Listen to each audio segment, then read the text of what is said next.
हरी स्वस्ति श्री गणेशाय नमः। श्री सरस्वत्यै नमः। श्री गुरुभ्यो नमः।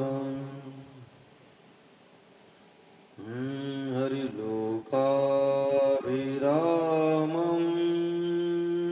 लोकाभिरामं रणरङ्गधीरं रणरङ्गधीरं राजीवनेत्रं राजीवनेत्रं रघुवंशनाथं रघुवंशनाथं कारुण्यरूपं कारुण्यरूपं करुणाकरन्तं करुणाकरन्तं श्रीरामचन्द्रं शरणं प्रपद्ये। श्रीरामचन्द्रं शरणं प्रपद्ये। अतुलितबलधामम् अतुलितबलधामं हेमशैलाभदेहम् हेमशैलाभदेहं दनुजवनकृशानुम् दनुजवनकृशानुं ज्ञानिनाम् अग्रगण्यम् ज्ञानिनाम अग्रगण्यं सकलगुणनिधानम् सकलगुणनिधानं वानराणामधीशम् वानराणामधीशं रघुपतिप्रियभक्तम् रघुपतिप्रियभक्तं वातजातं नमामि। वातजातं नमामि। नारायणं नमस्कृत्य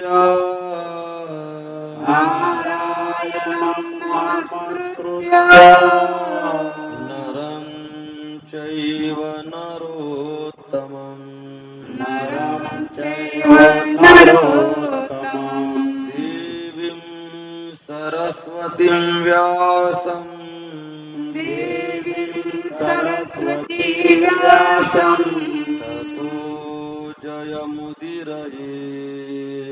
ततो जयमुदीरये। प्रभु तुम्ही महेशाची मूर्ती, प्रभु तुम्ही महेशाची मूर्ती, मी दुबळा अर्चितसे भक्ती, दुबळा अर्चितसे भक्ती, म्हणून बोल जरी गंगावती, मनोनी बोल जरी गंगावती, तरी स्वीकाराल की, तरी स्वीकाराल की.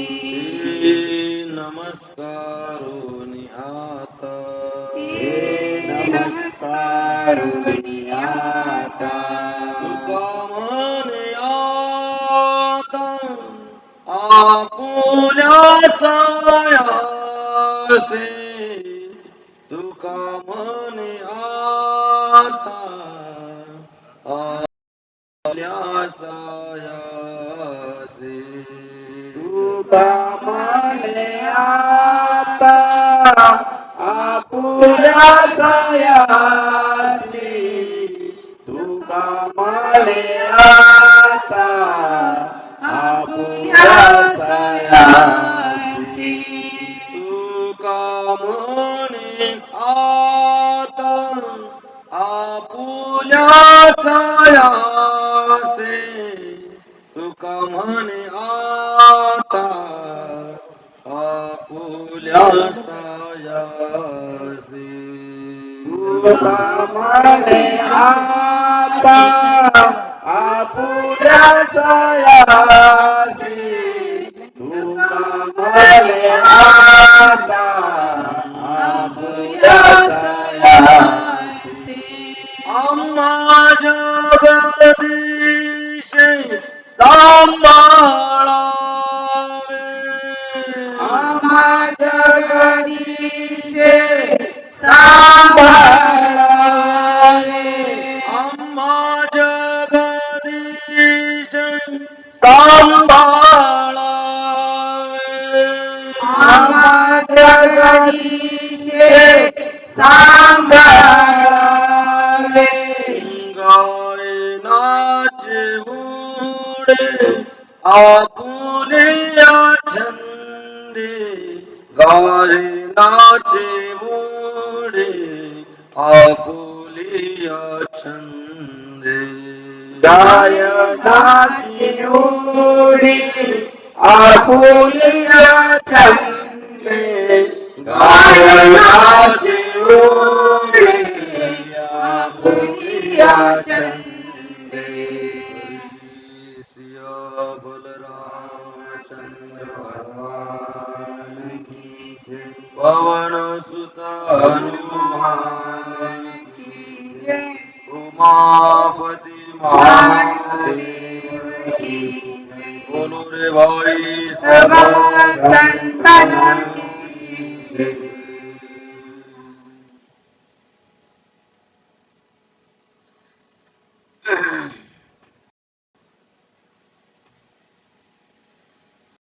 भगवान पंढरीश परमात्मा त्याच्या असीम निसीम अहेतुक कृपेने श्री संत मुद्गलेश्वर महाराज विश्वप्रभू गुणवंत भगवान या संत द्वयांच्या कृपाशीर्वादाने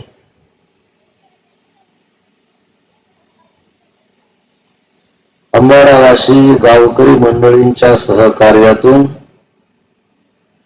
आणि तुम्हा सर्व संत सज्जनांच्या उपस्थितीमध्ये संपन्न होत असलेला हा अखंड हरिनाम सप्ताह सप्ताहाचा 6वा दिवस आहे. गुणाबाबाच्या या पवित्र परिसरामध्ये आपण श्रीराम कथेचं चिंतन करीत आहोत. कथा सांगण्याच्या पाठीमागचा भाव असा आहे की ह्या सगळ्या कथा आपल्याला माहिती असाव्या आणि दुसरी गोष्ट त्या कथेमध्ये जे सिद्धांत आहेत ते सिद्धांत आपल्याला चांगलं जगण्यास भाग पाडतात. हे जे शब्द असतात ना, महाराजांना असं बोललं नाही पाहिजे याचा अर्थ झोडपा जास्त जोरात लागलेला आहे. म्हणजे असं घेऊन गेलं असं होते ना, म्हणजे जाणीव होते की आपण चुकू लागलो आणि आपली चूक अशी ओपन नव्हती करायला पाहिजे म्हणा, किंवा असं नव्हतं ते माणूस होऊन जाते ना. कथा कशासाठी असते? आपल्याला लाईनवर आणण्यासाठी असते. आपल्या चुका दर्शवण्यासाठीच कथा असते. म्हणून एक तर कथा आपल्याला माहिती असाव्या. जेव्हा आपण व्यवहारातून निवृत्त होऊ, अंथरुणावर पडून राहू, कामी नाही राहिलो की संसार आपल्याला बाजूनं करते, त्या अवस्थेमध्ये या कथाच आपले आधार असतात. बसल्या बसल्या या सगळ्या कथा आठवा म्हणून हे माहिती असावं. आणि दुसरी गोष्ट सिद्धांत कळतील तर मनुष्य पापापासून अंतर राहील, चांगलं जगण्याचा प्रयत्न करेल.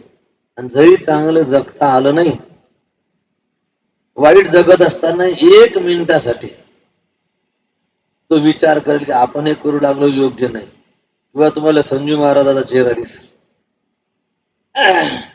याच्यासाठी या कथा ऐकली पाहिजे. साधू संतांनी कथेचं खूप महात्म्य सांगितलं. बरं, आपण 2-3 दिवसापासून तुकोबाराच्या शब्दात कथा महात्म्य ऐकता. तुकाराम महाराज म्हणतात ही कथा माणसाले ऊर्ध्व गामी करणारी आहे. ऊर्ध्व वाहिनी हरिकथा. कथा सर्वात मोठं तीर्थ आहे. मुकुटमणी सकळा तीर्था. कथा ही आपली दुष्ट बुद्धी नष्ट करणारी आहे. कथा काळी लागे सकळा समाधी. तात्काळ ही बुद्धी दुष्टनासी. तरुण जाण्यासाठी कथा आहे. समजदार असो का ना समज असो, म्हणजे ज्याला परमार्थ समजतो त्यालाही तारणारी आहे. ज्याला परमार्थ समजत नाही अशांनाही तारणारी ही कथा आहे. जाणते नेनते करा हरी कथा. तराल सर्वता हाक माझी. शपथ घेऊन तुकाराम महाराज सांगतात कथा ऐकण्याचा परिणाम अभाविक मनुष्यही भाविक होऊन जातो. दुष्ट सुष्ट होऊन जातो. ऐकता हरिकथा. भक्ती लागे त्या अभक्ता. ज्याला आपलं खरं हित व्हावं असं वाटते त्यानं मनामध्ये प्रेम करून कथा ऐकावी. तुका म्हणे जया आपुले स्वहित करणे. स्वहित करणे तोची प्रीत करणे तोची प्रीत धरी कथे. आणि असं म्हणतात तुकाराम महाराज अरे बाबा नुसता कथेत जाऊन जरी बसला तर ही न वाया जाणारी गोष्ट आहे.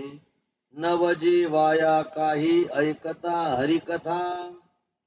इथे गेलेला एक एक क्षण आणि इथे आपल्या कानावर पडलेला शब्द, या वातावरणात गेलेला आपला वेळ ही व्यर्थ किंवा वाया जाणारी गोष्ट नाही. आणि याच्या उलटही तुकाराम महाराजांनी इशारे दिले. जो हे दुषी हरीची कथा त्यासी क्षय रोग व्यथा. जो कथेमध्ये चुका काढतो काही सांगितलं हो त्याला क्षय रोग होतो किंवा एखादा मोठा असाध्य आजार होतो. तुकाराम महाराज तर इतके चिडले चुका काढणारा कथेमध्ये तो माझा वैरी आहे म्हणतात. हरी कथे ते धिक्कारी शत्रू माझा तोची वैरी. तुकोबाराया संग वैर घेणं काही स्वस्त पडणारी गोष्ट नाही. आणि जे कथेले चाटा मारतात पळून जातात एखाद्या प्रमाणे याच्यासाठी लिहून ठेवलं असेल ना तुकाराम महाराजांना. बरेच जण असे लाईनवर लावून देतात आणि बातच निसटतात. आता तुम्ही करा म्हणतात आम्ही येतो गाव घुमून जरासं. तर अशासाठी तुकाराम महाराज काय म्हणतात. नावडीच्या कथा उठून या जाती. आपला काही संबंध नाही बरं आमचं नावच बदनाम व्हायलाय. हे सगळे शब्द संतांचे आहेत. नावडीच्या कथा उठून या जाती. तेयमा फावती बरे बोजा. तेयमा फावती बरे बोजा. उठून या जाती काय होते ऐसा कोण गणितया पापा. हे जे उठून जाणार आहे ना यायचं पाप कोण मोजावं म्हणतात. म्हणजे मोजल्याच जात नाही म्हणतात.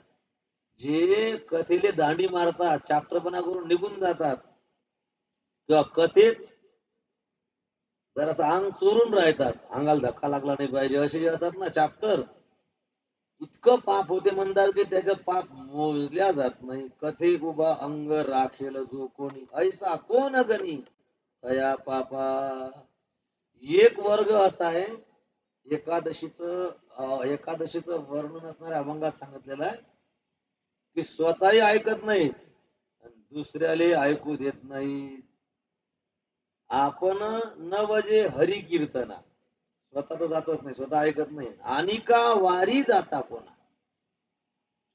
स्वतः कथा ऐकत नाही आणि जो चालला त्याला ब्रेक मारते आणि का वारी ब्रेक लावते. कुठे चाललं महाराजचं रामायण चालू आपलाच तर महाराज आहे काही सांगते आणि काय ऐकायला लागते ओ रामायण फाटच आहे आपल्या काय आहे आणि का वारी जाता तुम्ही नाही चालला जाणाराले ब्रेक लावला तर त्याचं डोकं खराब करून टाकलं सांगता येते महाराजाले दुसरं सांगते साईडचं कथा तर सांगतच नाही हा या कोपऱ्यात घुसते त्या कोपऱ्यात घुसते कथा बाजूनच आहे ते असं करून येणाराचं डोकं खराब करते किंवा त्याला येण्याला ब्रेक लावते तुकाराम महाराज म्हणतात बरं आपण न वजे हरी कीर्तना आणि का वारी जाता कोणा याचा परिणाम त्याच्या पापी जाना ठेंगना तो महामेरू त्याच मेरू पर्वतही लहान आहे म्हणतात त्याच्या पापाच्या पर्वतासमोर किती भयानक काम आहे आणि येऊन बसलं तर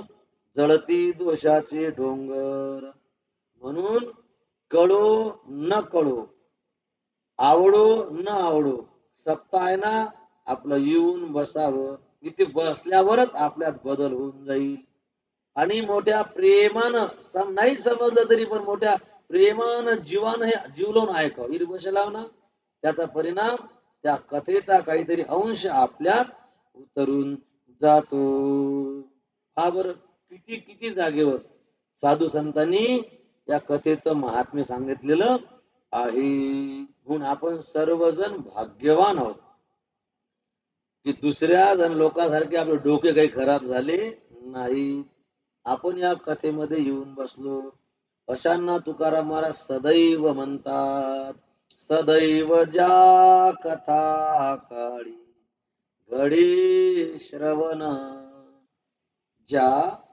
कथा काळी श्रवण घडे ते कसे आहेत सदैव दैववान आहेत पुण्यवान आहेत आणि बाकीचे ते गोटे आहे म्हणतात तुका म्हणे ईर जन्मा ईर म्हणजे न ऐकणारे तुका म्हणे ईर जन्मा आले ते पाषाण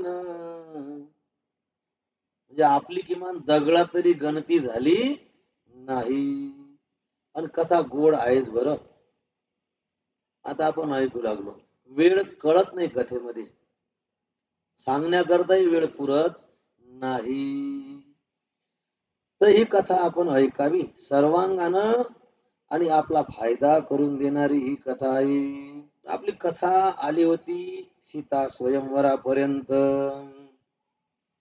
आपण काल चिंतन पाहून आलो सुरा असुरा असाध्य ऐसे ते प्रचंड ती ठाई कोदंड मोडी येले ती ठाई कोदंड मोडी येले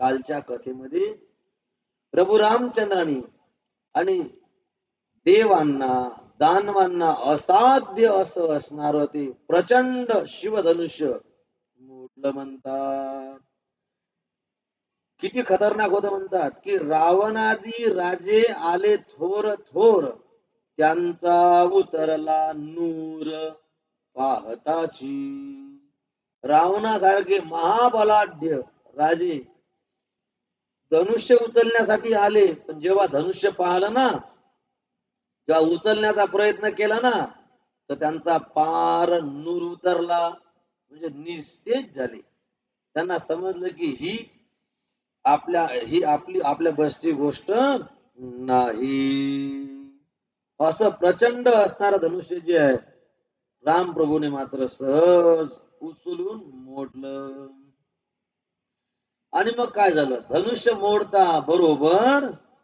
सीता आई साहेबांनी जे आहेत प्रभू रामचंद्राच्या गळ्यामध्ये वरमाला टाकली पाहोनिया ऐसे नामा मनी बळ सीता घाली माळ रघुवीरा सीता घाली माळ रघुवीरा मग धनुष्य मोडलं लग्न झालं त्याच्यानंतर आमंत्रण पाठवल्या गेलं अयोध्येमध्ये अयोध्येतून वरात आली आणि वरातीमध्ये अजून 2 राजकुमार आले म्हणजे 4ही भावंडाचे लग्न झाले जनक राजाच्या घरच्या 4 मुली आणि राजा दशरथाचे 4 चिरंजीव एकाच मांडवात त्यांचे लग्न होऊन गेली. मोठ्या आनंदाने तो सोहळा पार पडला. राम प्रभू आणि सीता आई साहेबासारखं लग्न झालंच नाही. त्याच्यामुळे सगळ्या त्रैलोक्यातील देव देवता जे आहेत त्या लग्नामध्ये उपस्थित होत्या म्हणतात. पूर्ण त्यांनी आनंद लुटला म्हणतात. आणि हो इतकी आता सगळी मोठी मोठी मंडळी होती म्हणतात. त्या लग्नात सगळे मोठेच लोक होते ना. ब्रह्मदेवानं लग्नाची तिथी लग्न मुहूर्त करून पाठवला होता. सगळे समंजस सुज्ञ मंडळी होती. तरी सुद्धा राम प्रभूचं लग्न वेळेवर लागलं नाही. म्हणजे लग्नाची जी वेळ होती ना ते मुहूर्त असते लग्नाचं काय लिहितात गोरज मुहूर्त. सगळ्या लग्नात गोरज मुहूर्त. अहो लग्न किती वाजता आहे 12च्या दिवसात आहे. मग गोरज मुहूर्त 12 वाजता. गोरज मुहूर्त संध्याकाळी असते. त्याचं नावाच आहे गोरज. गो म्हणजे काय रज म्हणजे जेव्हा गायीची धूळ उडते अशा वेळेस म्हणजे जेव्हा गायी चरून घरी परत येतात ती वेळ त्या वेळेला त्या वेळेला गोरज मुहूर्त म्हणतात. आता लग्न दिवसा 12 वाजता आणि गोरज मुहूर्त नाही. अभिजित 12 वाजता अभिजित मुहूर्त असते. थोडस लग्न वेळ चुकली लग्नाची. लग्नाचा वेळ चुकल्यामुळे राम प्रभू आणि सीता आई साहेब यांना वेगळं व्हावं लागलं. दोघं नवरा बायको समंजस आहेत, सुज्ञ आहेत, एकमेकाला सांभाळणारे आहेत, एकमेकाला समजावून घेणारे आहेत. दोघांची एकमेकाबद्दल काही तक्रार नाही. तरी सुद्धा दोघा पती पत्नींना यांचे काहीच भांडण नाही बरं. तरी पण यांना वेगळं राहावं लागलं 6 महिने. आणि त्याच्यानंतर रामप्रभू 11,000 वर्ष जगले. तर सीताई साहेब जास्तीत जास्त सीताई साहेब जगल्या 40 वर्ष जगल्या का काय मी सीताई साहेब. आणि रामप्रभू 11,000 वर्ष जगले. तर म्हणजे दोघा नवरा बायकोचा झाला वियोग झाला. कारण काय लग्न टाईमवर लागलं नाही म्हणून. मग आता कोणतेच लग्न टाइमावर लागत नाही. सगळे लग्न बेट टाइम. ते टाइम फक्त नावालेच झाला. त्याच्यामुळे दोघे जण एकाच छताखाली राहतात, एकाच घरात राहतात, पण आयुष्यभर दोघांची काही मन काही जुळत. चौदार बाबा पडसाल खाली. हो पडतील खाली. तसंच खाली खाली जासाल खाली पडसाल.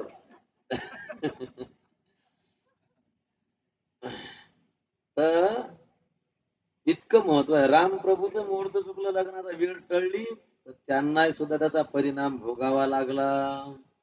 खूप लग्न सोहळा खूप आनंदामध्ये पार पडला आणि अनेक दिवसापर्यंत जे आहेत मुक्कामी ठेवून घेतलं राजा जनकाने. दशरथजी म्हणतात की आम्हाला द्या आता विदाई द्या, आम्हाला द्या चिठ्ठी सोडून द्या, आम्हाला जाऊ द्या आता. मग जनकजी म्हणतात माझ्यासाठी आजच्या दिवस थांबा. ठीक आहे थांबले. मग आता उद्या द्या आम्हाला सुट्टी. तर मग जनक पत्नी म्हणतात आजच्या दिवस माझ्यासाठी थांबा. पुन्हा त्याच्या दिवशी की मग आता निघाव का आम्ही आता. पुन्हा जनकजी म्हणतात नाही आज नका जाऊ, आज आमच्यासाठी थांबा. असं करता करता करता 15 दिवस कधी मोडले काही समजलं नाही. याले लग्न म्हणतात, याले खरं प्रेम जुळणं म्हणतात, याले सोयरा म्हणतात. सोयराच असते ना. सोयरा म्हणजे काय बरं. सोयरा शब्दाचा अर्थ होते जीवलग. सोयरा म्हणजे आवडता. हे आजचे सोयरे फक्त नावाचे सोयरे आहे. काय म्हणतात हरपले तर पाल जाऊ नये, सापडले तर घरी घेऊन येऊ नये. हे म्हणजे काही ह्या मूर्त्या काही बरोबर नाही. टेन्शन देणारे सोयरे सारे टेन्शन ताण देणारे असतात. म्हणजे त्या नावाच्या अपोजिट त्या सोयऱ्याचं काय जगणं आहे. सोयरा म्हणजे जीवाभावाचा आवडता. आणि ते सोयरे पण जे आहे राजा दशरथ आणि जनकजी मध्ये दिसते. मात्र एक दिवस आणि सांगितलं की आता तुम्ही नाही म्हणूच नका. वशिष्ठ ऋषींनी मध्यस्थी केली आणि मग त्यांनी सांगितलं की आता आम्हाला द्या सुट्टी द्या जाण्याची. परवानगी द्या. जनकांचे डोळे भरून आले. म्हणतात महाराज मोहितींनी बहुत बडाई. सांगतात की तुम्ही मला खूप मोठा मान दिला, माझ्या विनंतीला मान देऊन एवढे दिवस थांबले. सगळी वरात अयोध्येला परत निघाली. जिथपर्यंत पालख्या घोडे दिसतात ना, तसे तर जनकजी लांब पर्यंत पायी चालत आले. आणि जेव्हा जबरदस्ती थांबवलं की तुम्ही आता समोर नका येऊ, तर सगळी वरात नजरे आड होईपर्यंत जनकजी तसेच उभे राहिली. आता महाराज लोक मग ते बापाले किती दुःख होते मग मुलगी गेल्यावर हे सगळं सांगतात. तर ते काही आपण सांगू नये आता, काय रडा बिळाचा टाइम नाही, शिकाचा टाइम आहे. मला लागते कुठकरून रडत बसता. आता मंडपाच्या बाहेरही रडा, गावातही रडा, घरी रडा, माहेरात गेल्यावरही रडा, सासऱ्यातही रडा. आता मंदिरात येऊन रडतात का? आता रडा बिळणं रडणं बिळणं पण आपलं एक भाव असा आहे की किती प्रेम असते बाबा. जनकजी विधेयी आहे, विधेयी आहे, ब्रह्मज्ञानी आहेत, त्यांना सुद्धा आणि मुलीचा विरह जाणवला. जेव्हा वरात अयोध्येला परत आली आणि सगळा राजपरिवार एकत्र बसला, कारण लग्नासाठी बाया आल्या नव्हत्या. पूर्वी लग्नामध्ये स्त्रिया जात नव्हत्या, त्याच्यामुळे सगळे पुरुष पुरुषच लग्नाला गेले होते. आता ही वरात परत आली, त्याच्यामुळे सगळ्या बाया जे आहेत, कौसल्याजी, सुमित्राजी, कैकेयी आई साहेब आणि राज परिवारातल्या इतरही बुजुर्ग स्त्रिया, तरुण स्त्रिया, अयोध्यातील काही सगळे सगळे जण काय झाले, एका जागेवर जमा झाले. म्हणजे कसं झालं लग्न, कशी होती मिथिला, तिथे काय काय झालं, पंक्ती कशा झाल्या, लग्न कसं झालं, मंडप कसे होत होतं, स्वागत स्वागत पाहुणचार. आता बायाला मोठ्या चौकस विचारतात ना, तो आनंद असते ते. मग त्या सगळ्या बसल्या आणि विचारायला लागल्या. आणि जसा एखादा भाट वर्णन करते ना, त्याप्रमाणे राजा दशरथाने जे आहे भाटासारखं आणि राजा जनकाचं वर्णन केलं. म्हणजे पहा, सुना बाजूने बसलेला आहे आणि सासरा बोलू लागला, सगळं घर ऐकू लागलं. आणि सासऱ्याच्या बोलण्याचा विषय कोणता आहे? नवरीचा बाप कसा आहे, किती चांगला आहे हे सांगणं सुरू केलं. जनकजी असे, जनकजी तसे, अशी व्यवस्था, इतकं प्रेम, इतका आग्रह, असं सगळं. आता सांगा, आपला सासरा जर आपल्या बापाचा मोठेपणा करत असल तर कसं वाटते बरं सुनीले? तिला किती बरं वाटते बरं, किती गमते बरं. पण हे आजचे सासरे शिकतच काऊन नाही समजत नाही.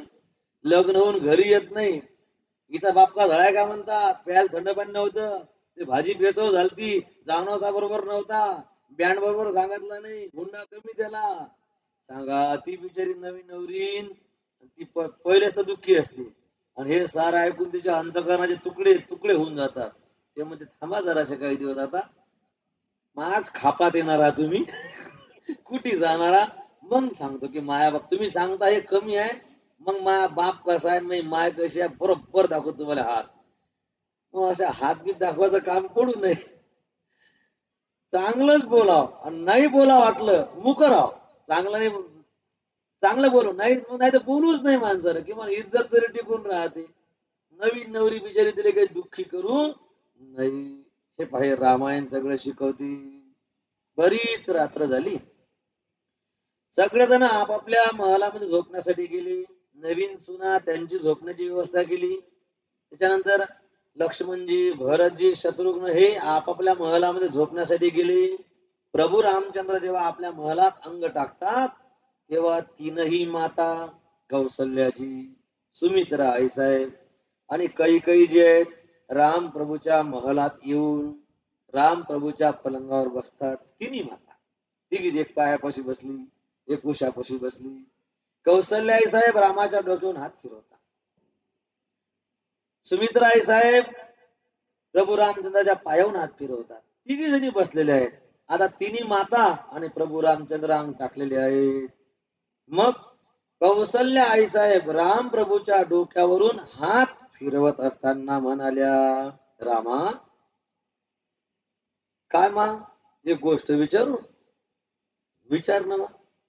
मग कौसल्याजी म्हणतात, मार्ग जात भयावनी भारी केही विधितात ताडका मारी राम कृष्ण हरी जय जय राम कृष्ण हरी राम कृष्ण हरी जय जय राम कृष्ण हरी सकल अमानुष कर्म तुम्हारे राम कृष्ण हरी जय जय राम कृष्ण हरी केवल कौशिक कृपा सुधारे राम कृष्ण हरी जय जय राम कृष्ण हरी मार्ग जात भयावनी भारी केही विधितात ताडका मारे राम कृष्ण हरी जय जय राम कृष्ण हरी राम कृष्ण हरी जय जय राम कृष्ण हरी कौसल्याजी म्हणतात रामा अरे तुझं हे सुकोमल शरीर तू इतका नाजूक आहेस सुकुमार आहेस आणि मग तू ताडका कशी मारलीस केही विधितात ताडका मारी भयंकर असणारी ती ताडका राक्षसी तू ताडका कशी मारलीस तू सुबाऊला कसे हरवलीस मारीचाला कसे पळवलीस अहिल्या कशी जिवंत झाली कोणाला न हलणार धनुष्य तू कसं मोडलीस आणि क्रोधित परशुराम ते शरण कसे आली या सगळ्या गोष्टी असामान्य आहेत सकल अमानुष कर्म तुम्हारी ताडका मारणं ही का सामान्य गोष्ट आहे असामान्य गोष्ट आहे सुबाहू त्याला मारलंस असामान्य गोष्ट आहे मारीची पळवला तू असामान्य गोष्ट आहे दगडाची स्त्री केली ही माणसाला शक्य आहे आणि देव दानवांना न हलणारा धनुष्य तू मोडलंस असामान्य गोष्ट आहे आणि 21 वेळा निक्षत्रिय पृथ्वी करणारे परशुराम जे सतत क्रोध आपल्या सोबत वागवतात ते क्रोधी परशुराम तुझ्या समोर कशा काय झुकली साधारण गोष्ट नाही सकल अमानुष कर्म तुम्हारी परत हे सगळं केलं कोण बरं हे सगळं रामप्रभून केलं होतं पण पा मोठे माणसं कसे असतात रामप्रभू म्हणतात मा खरं सांग का मी तर तुझे लेकरू जाऊ लहानपणापासून तुम्हाला जाणतेस खरं सांग बरं हे सगळं मी करू शकतो का तू माझी आई आहेस ना तुम्हाला लहानपणापासून पाहिलेलं आहेस याच्यातली एखादी तरी गोष्ट मला करता येईल का कौशल्यामध्ये म्हणून तर म्हणते की ही तुझी ताकद नाही तू तर साधारण आहेस तुझ्या अंगात एवढी शक्ती नाही पण मग हे सगळं केलं कसं मग राम प्रभू आपला मोठेपणा दुसऱ्याच्या नावे लिहितात केवल कौशिक कृपा सुधारे मा हे सगळं करत असताना माझ्या सोबत कौशिक म्हणजेच विश्वामित्र होते आणि त्या विश्वामित्राच्या कृपेमुळे माझ्याकडून ह्या सगळ्या गोष्टी घडल्या मी निमित्त आणि करणारी शक्ती विश्वामित्राची कृपा इतका माणूस नम्र पाहिजे इतका माणसाच्या जीवनामध्ये विनय पाहिजे ईश्वर इतका अमानी आहे विष्णू सहस्रनाम देवाचं नाही एक नाव काय अमानी सांगितलेलं आहे भगवान परमात्माही मोठेपणा घेत नाही किंवा मोठेपणात बुडत नाही का वाहवत जात नाही आपण कसं जगलं पाहिजे लहान सहान गोष्टीचा मोठेपणा आपण मोठेपणासाठी सारे झंझटी आहेत भांडणं आहेत कटकटी आहेत भगवंत आदर्श ठेवतात मोठेपणा बाजून करा मोठेपणाबद्दल साधू संतांनी अनेक ठिकाणी उल्लेख केलेला आहे मान इच्छितो अपमान पावे माणूस मोठेपणासाठी काही करायला जाते आणि मोठेपणा तर होतच नाही, पण माणसाचा अपमान होऊन जातो. आणि ज्यांना या जीवनात देव मिळवायचा आहे किंवा जन्ममरण संपवायचं आहे, ज्यांना या आपल्या अध्यात्मामध्ये प्रगती करून घ्यायची आहे, त्यांच्यासाठी ज्ञानोबाराय ज्ञानेश्वरीत लिहितात. काय लिहितात? त्याले मोठेपणा ओझ वाटलं पाहिजे. संभावितपणाचे ओझे जया. मोठेपणा आता आपल्या अंगात गुण आहे, आपलं जीवन आहे, तर मग आपलं जीवन चांगलं आहे तर मोठेपणा भेटेल ना. मोठेपणा प्रारब्ध प्राप्त आहे. भले मोठेपणा नाही पाहिजे असं म्हटल्यावर का मोठेपणा भेटत नाही का? प्रारब्ध तसं तर भेटतेच, नाही म्हटलं तरी भेटतेच. पण मग मोठेपणा भेटला तर त्या मोठेपणाचं ओझ वाटलं पाहिजे. त्या मोठेपणाचा कंटाळा आला पाहिजे. मानाचा कंटाळा देवाचं धर्म नाही. तुका म्हणे यासी संभावितपणाची ओझ दया. ज्ञानोबारायांचा कळस केला. माऊली म्हणतात, आपण जेव्हा मरू ना, आपलं शरीर पडील ना, तर आपलं नाव आणि आपलं रूप हे शिल्लकच राहू नये. माझी अस्तित्व लोप, नाम रूप हारपो. त्याला म्हणतात अमानीपणा, मानाच्या पलीकडे. सगळी मरमर कायसाठी असते लोकांची? साध्या भावना लोकांच्या. बाबा नाव राहिलं पाहिजे म्हणतात, माग काहीतरी आपलं ग्रामपंचायत खाऊन घ्या, नाव मागं ना आपलं. लोक शिवाय देतील ना, कुठं नाही करून मरा, नाव मागं ना आपलं. काय नाव मागं राहिलं पाहिजे, नाव मागं राहिलं पाहिजे. एका महाराजानं त्यानं स्वतःच मंदिर बांधून ठेवलं आणि स्वतःची मूर्ती बनवून ठेवली. मला या महाराजांनी सांगितलं होतं, लई दिवस झाले. स्वतःच मंदिर स्वतः बांधलं, स्वतःची मूर्ती बनवली आणि तो सकाळी स्वतःच्या मूर्तीची पूजा करायला आहे. म्हणजे मरे लोक मी पूजा करतो महापूर्तीची, मेल्यावर मग तुम्ही करता. आणि ती माऊली काय म्हणतात? नाम रूप हरपू. आपलं काय नाव होतं हे मेल्यावर समजावं. त्या महाराजचं नाव काय होतं ओरिजिनल तेही नाही माहित असलं पाहिजे. लोक अरे वा होते राजा, 10-15 वर्ष आमच्या गावात होते, पण नाव राजा नाही. राजा माझं नाव नाही लक्षात. राजा काय नाव होतं? असे महात्मे आहेत. पंढरपूरच्या रस्त्याने जात असताना हट्टा ती धारा अशा ठिकाणी लागतात. तिथले जे महात्मे होते ना, त्यांना ओंकारगिरी महाराज म्हणतात किंवा त्यांना देव म्हणतात, पण त्यांचं नाव कोणाला माहित नाही. ते गेल्यावर मग चौकशी झाली, गाव यायचं नाव काय होतं? नावच माहिती नाही. सांगा. त्या सगळ्या परिसरात त्यानं कित्येक मंदिर बांधले, त्याचं नावच माहित नाही. बाजारात बसून राहायचंय. रूपहारपू रामसुद्धाजी नाव माहित आहे रामसुद्धाजी. रामसुद्धाजी महाराजांचा फोटो वगैरे कुठे पाहण्यासाठी मिळत नाही. ज्यांनी पाहिलं असेल त्यांनी प्रत्यक्ष पाहिलं. आता पाहण्यासाठी ते चेहरा शिल्लक राहिला आणि रूप हारपू विषय थोडासा वाढला. आणि अध्यात्मात मानापानापासून लांब राहावं लागतं. भेटला मान त्याच्यात गुंतावं लागत नाही. ठीक आहे, तसाच ठीक आहे. आला अंगावर प्रारब्ध प्राप्त झाला मान. अज्ञानी म्हणतात ज्ञानोबराय संभावनी जी मोठेपणासाठी जगणारा तयाची ठाई पुरे अज्ञान आहे.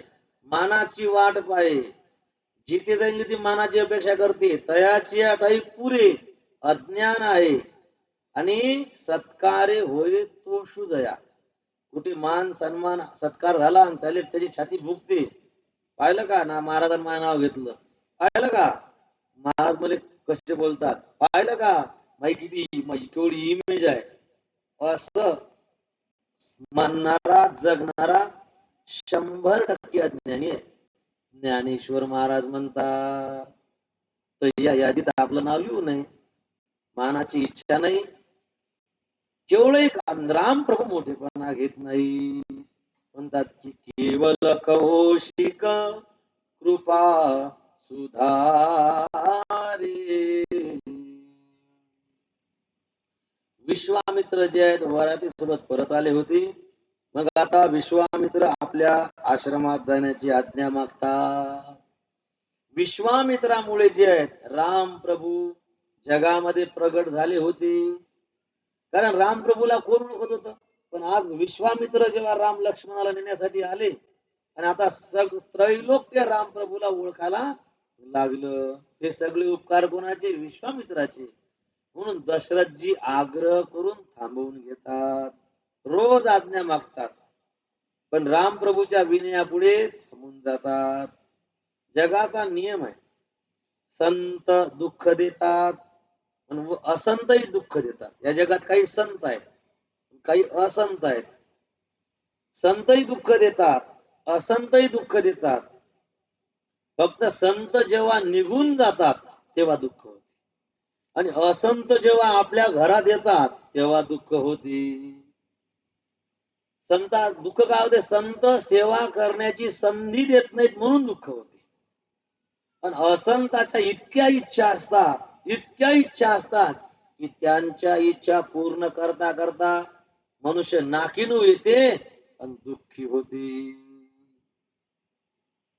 आज विश्वामित्राच्या जाण्याच्या इच्छेनं रघुकुलाला रडवलं. दशरथजींनी पूजा केली आणि प्रार्थना करतात, नाथ सकल संपदा तुम्हारे,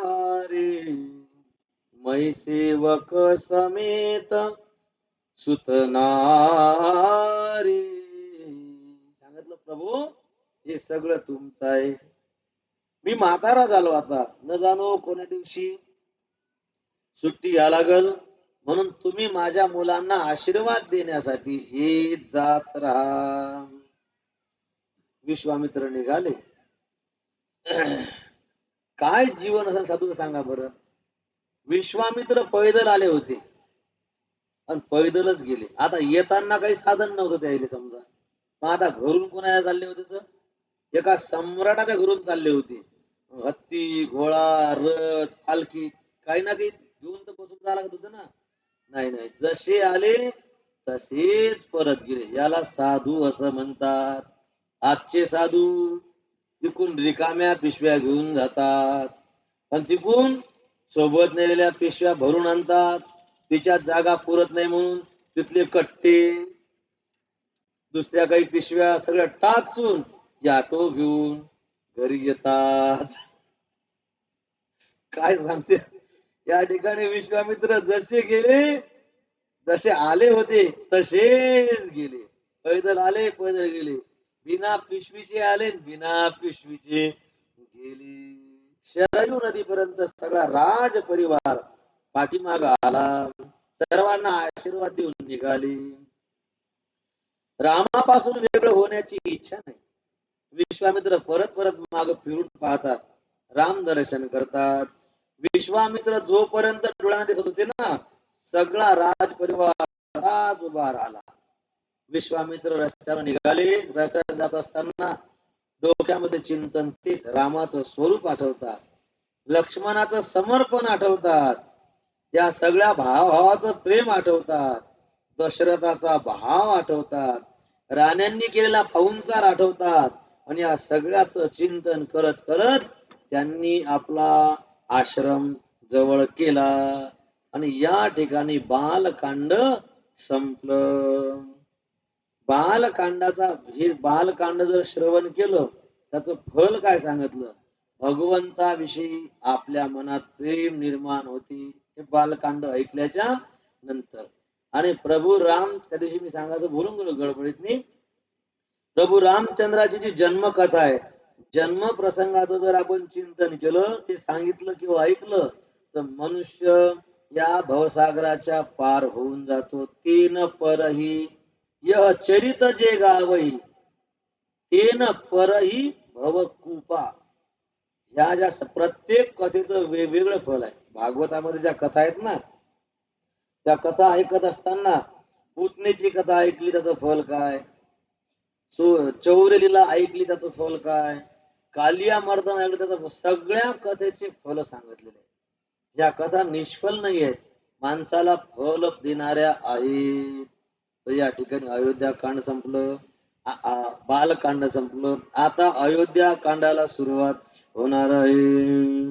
रामकृष्ण हरी जय जय. राम कृष्ण हरी जय जय राम कृष्ण हरी. राम जय राम कृष्ण हरी राम कृष्ण हरी जय राम कृष्ण हरी राम कृष्ण हरी जय राम कृष्ण हरी राम कृष्ण हरी जय राम कृष्ण हरी राम कृष्ण हरी जय राम कृष्ण हरी राम कृष्ण हरी जय राम कृष्ण हरी सिया बलरामचंद्र भगवान की जय तुलसीदासजी लिहितात, एकदा राजा दशरथ आपल्या सभेमध्ये बसले होते आणि ज्याच्या त्याच्या मुखातून राम प्रभूचं कौतुक ऐकत होते. राम प्रभूची कीर्ती सगळीकडे पसरली होती आणि राम प्रभूचे शत्रू सुद्धा राम प्रभूची स्तुती करत होते.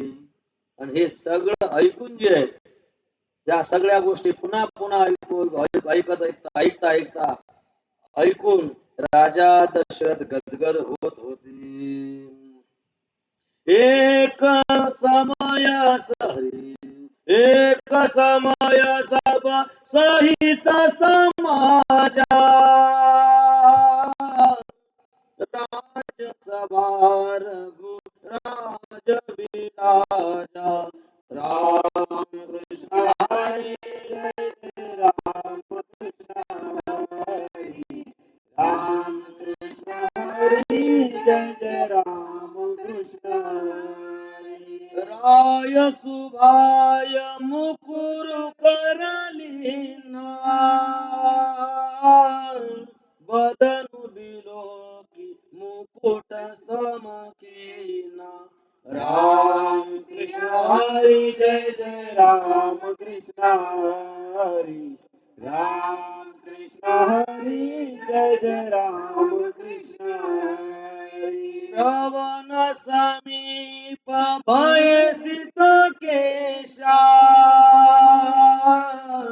मनहु जरठ पनु हस उपदेशा श्रवण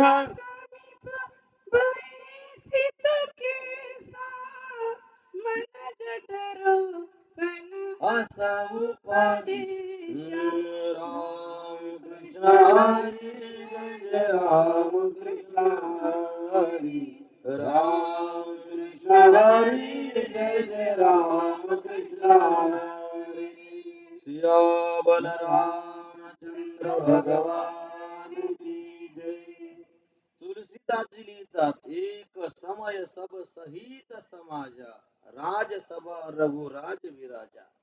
दशरथजी सभेमध्ये बसले होते. राम प्रभूचं गुणगान ऐकून स्वतःला भाग्यवान समजत होते आणि तेवढ्यात काय झालं, डोक्यावरचा मुकुट जो आहे तो तिरपा झाला. डोक्यावर मुकुट थोडा तिरपा झाला. गोष्टी गोष्टीत काही राजाचं लक्ष नाही की आपल्या डोक्यावर आपली टोपी पण तिरपी झाली का दबली वाकडी झाली, हे काही माणसाने गोष्टीत समजत नाही. आता सगळी मोठमोठी मंडळी बसली होती आणि राजाचा मुकुट थोडा तिरपा झाला. मग आता काय तिरपा झाला, तर मग सेवकाच्या ही गोष्ट लक्षात आली. राजाचं लक्ष नाही. मग सेवकानं काय केलं, आरसा आणून घेतला आणि आरसा घेऊन ते राजा समोर आले. एवढ्या मोठ्या माणसाला कसं म्हणा, टोपी सारखी करावं, मुकुट सारखा करावं, मोठ्या माणसाला असं कसं म्हणता. मग त्यांच्या लक्षात आलं पाहिजे म्हणून आरसा आणला आणि आरसा त्यांच्या समोर केला. असा आरसा समोर आला म्हणून राजा दशरथानं आरशामध्ये पाहिलं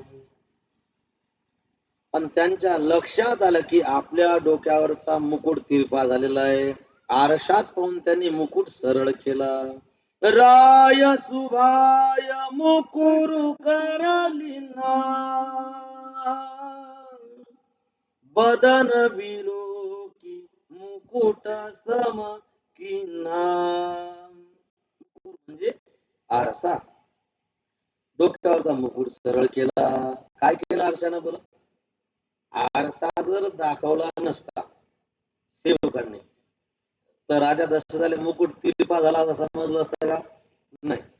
समजलंच नाही तर सरळ केला असता का? नाही.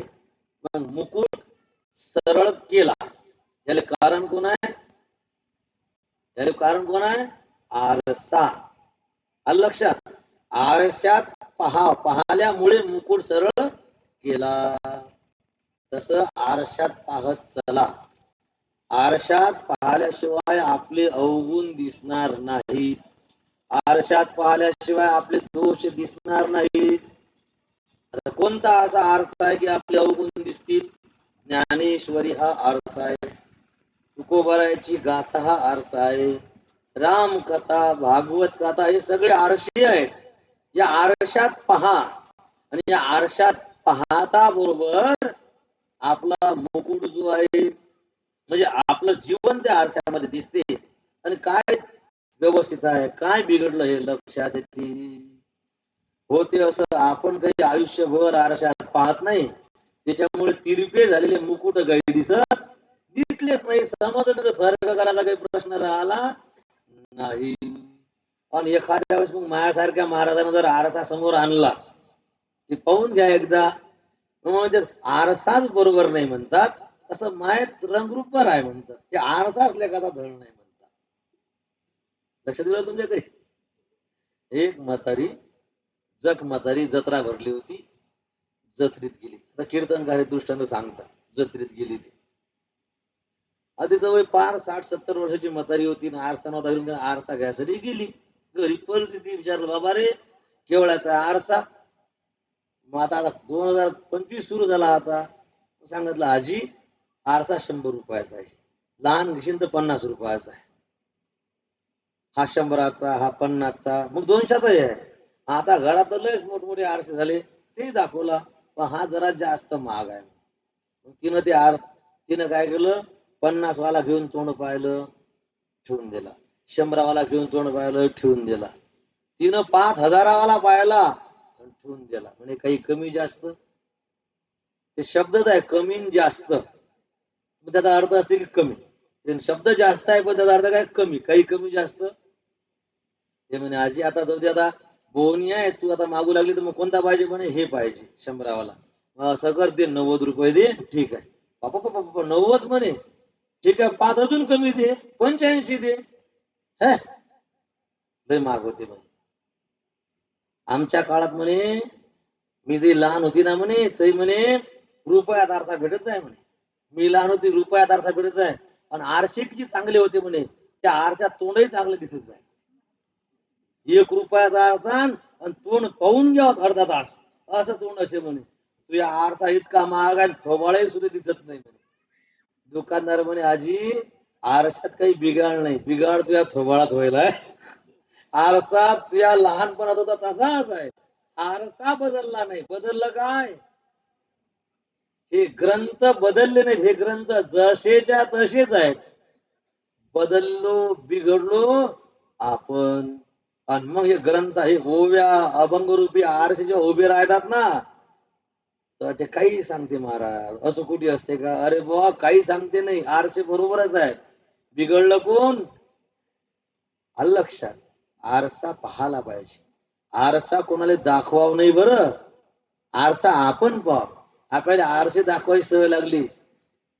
आपण लोकांच्या चुका सांगतो, लोकांचे गुन्हे दाखवतो, लोकांना बोट दाखवतो, लोकांना आरसे दाखवतो. लोकांना नका दाखवू, आपले तोंड त्या आरशात पहा. आणि ही गोष्ट खरी आहे बरं. स्वतःच्या जीवनाचं परीक्षण करा. काल रातपासून मला गमे नाही. कोण रागा नाही हे सांगता येते आणि प्रेमानेही सांगता येते. रागाने काय सांगा लागते? जरा 1-2 दिवस जरा जास्तच आवेश होता, हटले का? हे आपल्या महाराजपणाला आवेश शोभत नाही. सांगितलं आता ते आपण तेच नॉर्मल सांगायला लागत होतं. आपण मग इतकं वाणीचा दोष आहे, आवेशानं हा वाणीचा दोष आहे, वाणीत 12 दोष सांगितले. आणि मग आपण आपल्याला आवेश न द्यायला पाहिजे. रातपासून आता लोक मी याच्यावर अंग टाकून पळलो होतो, तसंच थकून गेलो. वाटलं का? असं आपण एरी आपली मंडळी ऐकतेच ना, जिथे गोड बोलून काम होते ती झोडपे याचं काम. पण शेवटी आता आपले अनेक जन्मातले संस्कार असतात ना, तशी लक्षात आलं की आपण असं नाही बोललं पाहिजे. याली म्हणतात आरशात आपलं तोंड पाहिजे. आपली बारीक चूक आपण शोधली पाहिजे. आपलं काय चुकते. सकाळी उठल्यापासून झोपेलो आपलं काय, आपलं उठणं, बसणं, खाणं, झोपणं, हसणं, आपले कपडे घालणं कुठे कुठे कमी आहे का, आपले विचार हे एका परमार्थीकडनं रोज चेक केले पाहिजेत.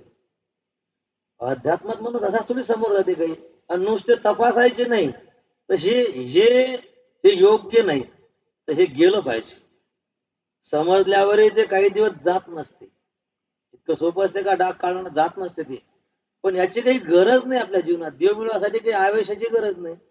देव मिळवासाठी काही शिव्या बिव्या द्यायची गरज नाही. देव मिळवासाठी काही इम्प्रेशन टाकायची गरज नाही. एकदम या गोष्टी समजत नाही. समजतात कधी? आरसा. म्हणून तर वारंवार त्याला आत्मपरीक्षण असं म्हणतात. चिंतन करावं माणसानं. हे आरसे आपल्याजवळ असावं.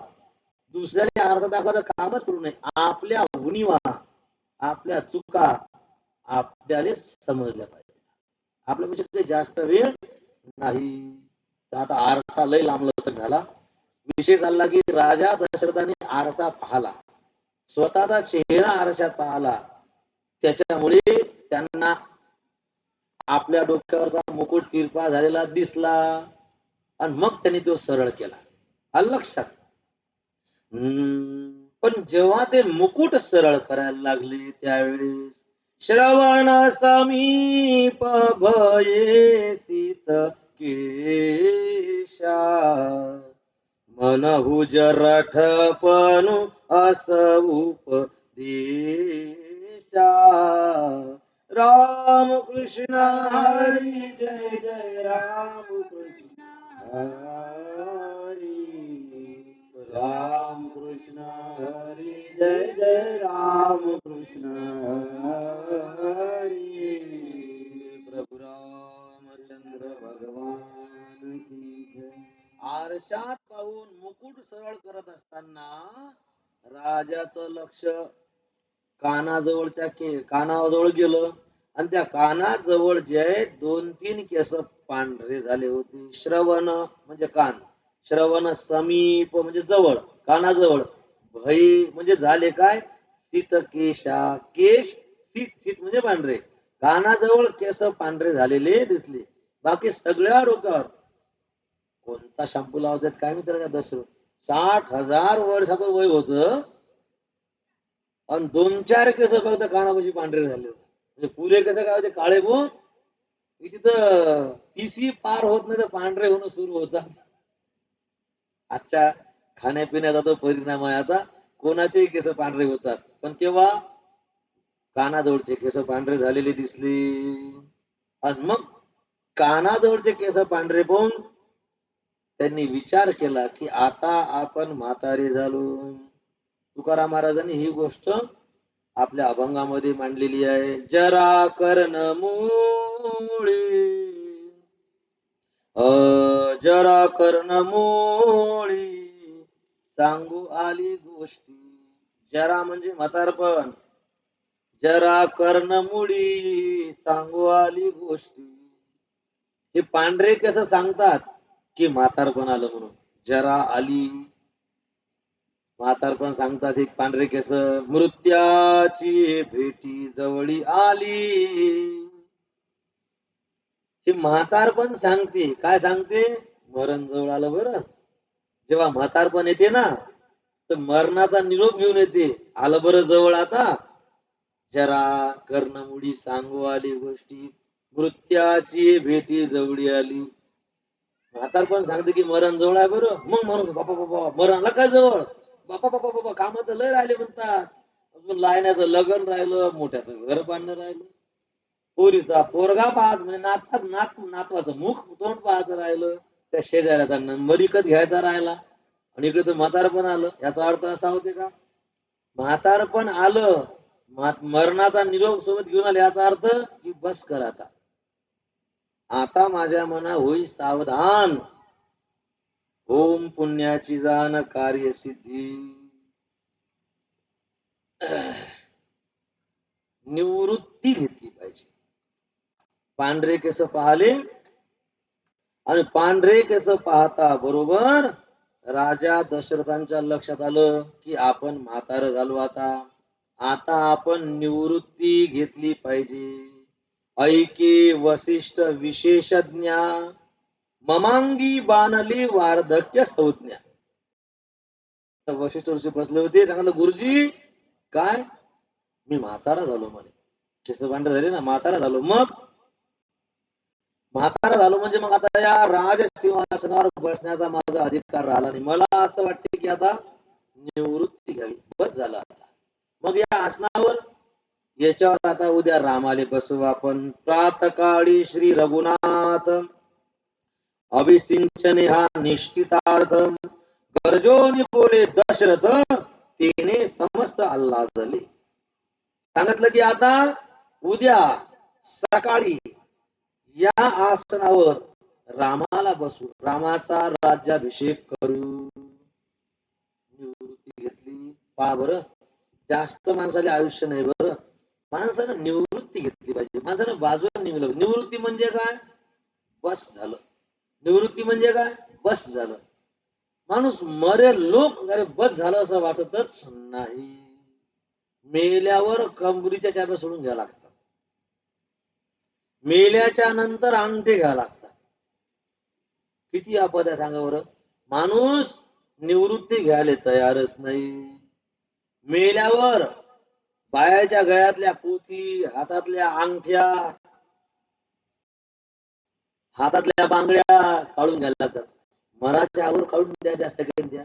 मेल्यावर एका बाजूनं बापा किती जीव लावत जाय ना माय वळली सांगते आपली पदराखाली. हो ना बापा. पण माया गालावून हात फिरत जाय, माझं लय चांगले मा गालावून हात फिरत जाय. असा हात फिरवला घेतलं का हातला काढून. आता बापा डबल हात चेहरा दिसणार नाही ना. आता थोडं हात फिरवायचा, बेसन काढून घ्यायची. रडणं होय का माल जमा करणं होय सांगा. विटंबना आहे का नाही. मग आपण मेल्यावर असे करणार आहे तर मग आपणच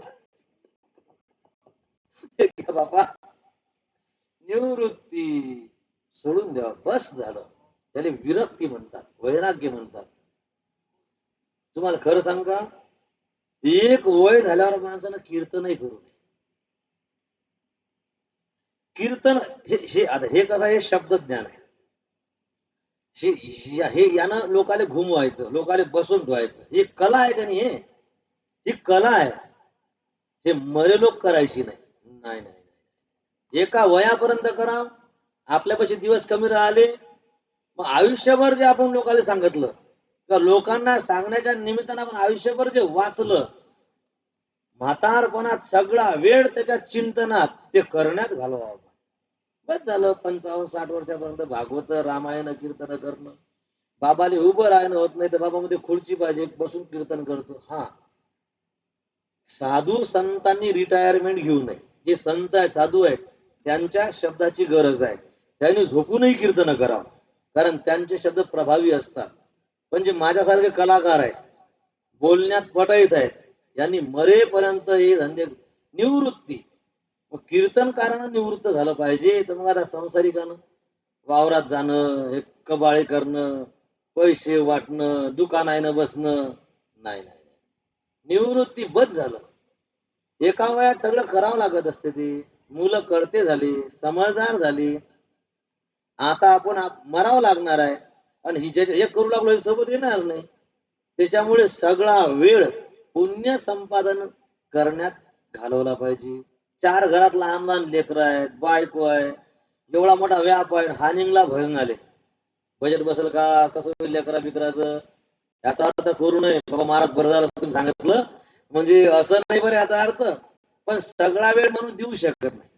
त्याच्यातून त्यांना तास 2 तास काढले पाहिजे. पण याला पण होत नाही, अधोरमन राहते इकडे तिकडे.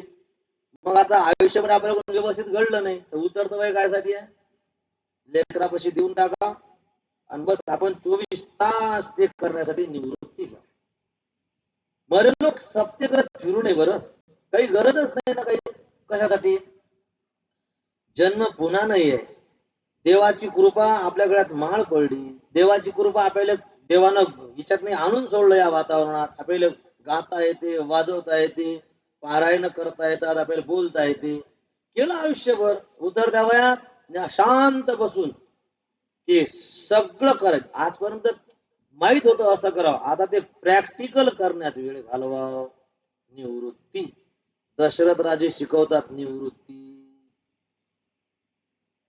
काही काही महाराज लोक असे झाले, बाबा तुम्ही लोकांचं म्हणणं होतं, बाबा तुम्ही थकले, आता तुम्हाला दम लागते बोलताना, तुम्हाला धाप लागते ना, तुम्ही राहू द्या कीर्तन.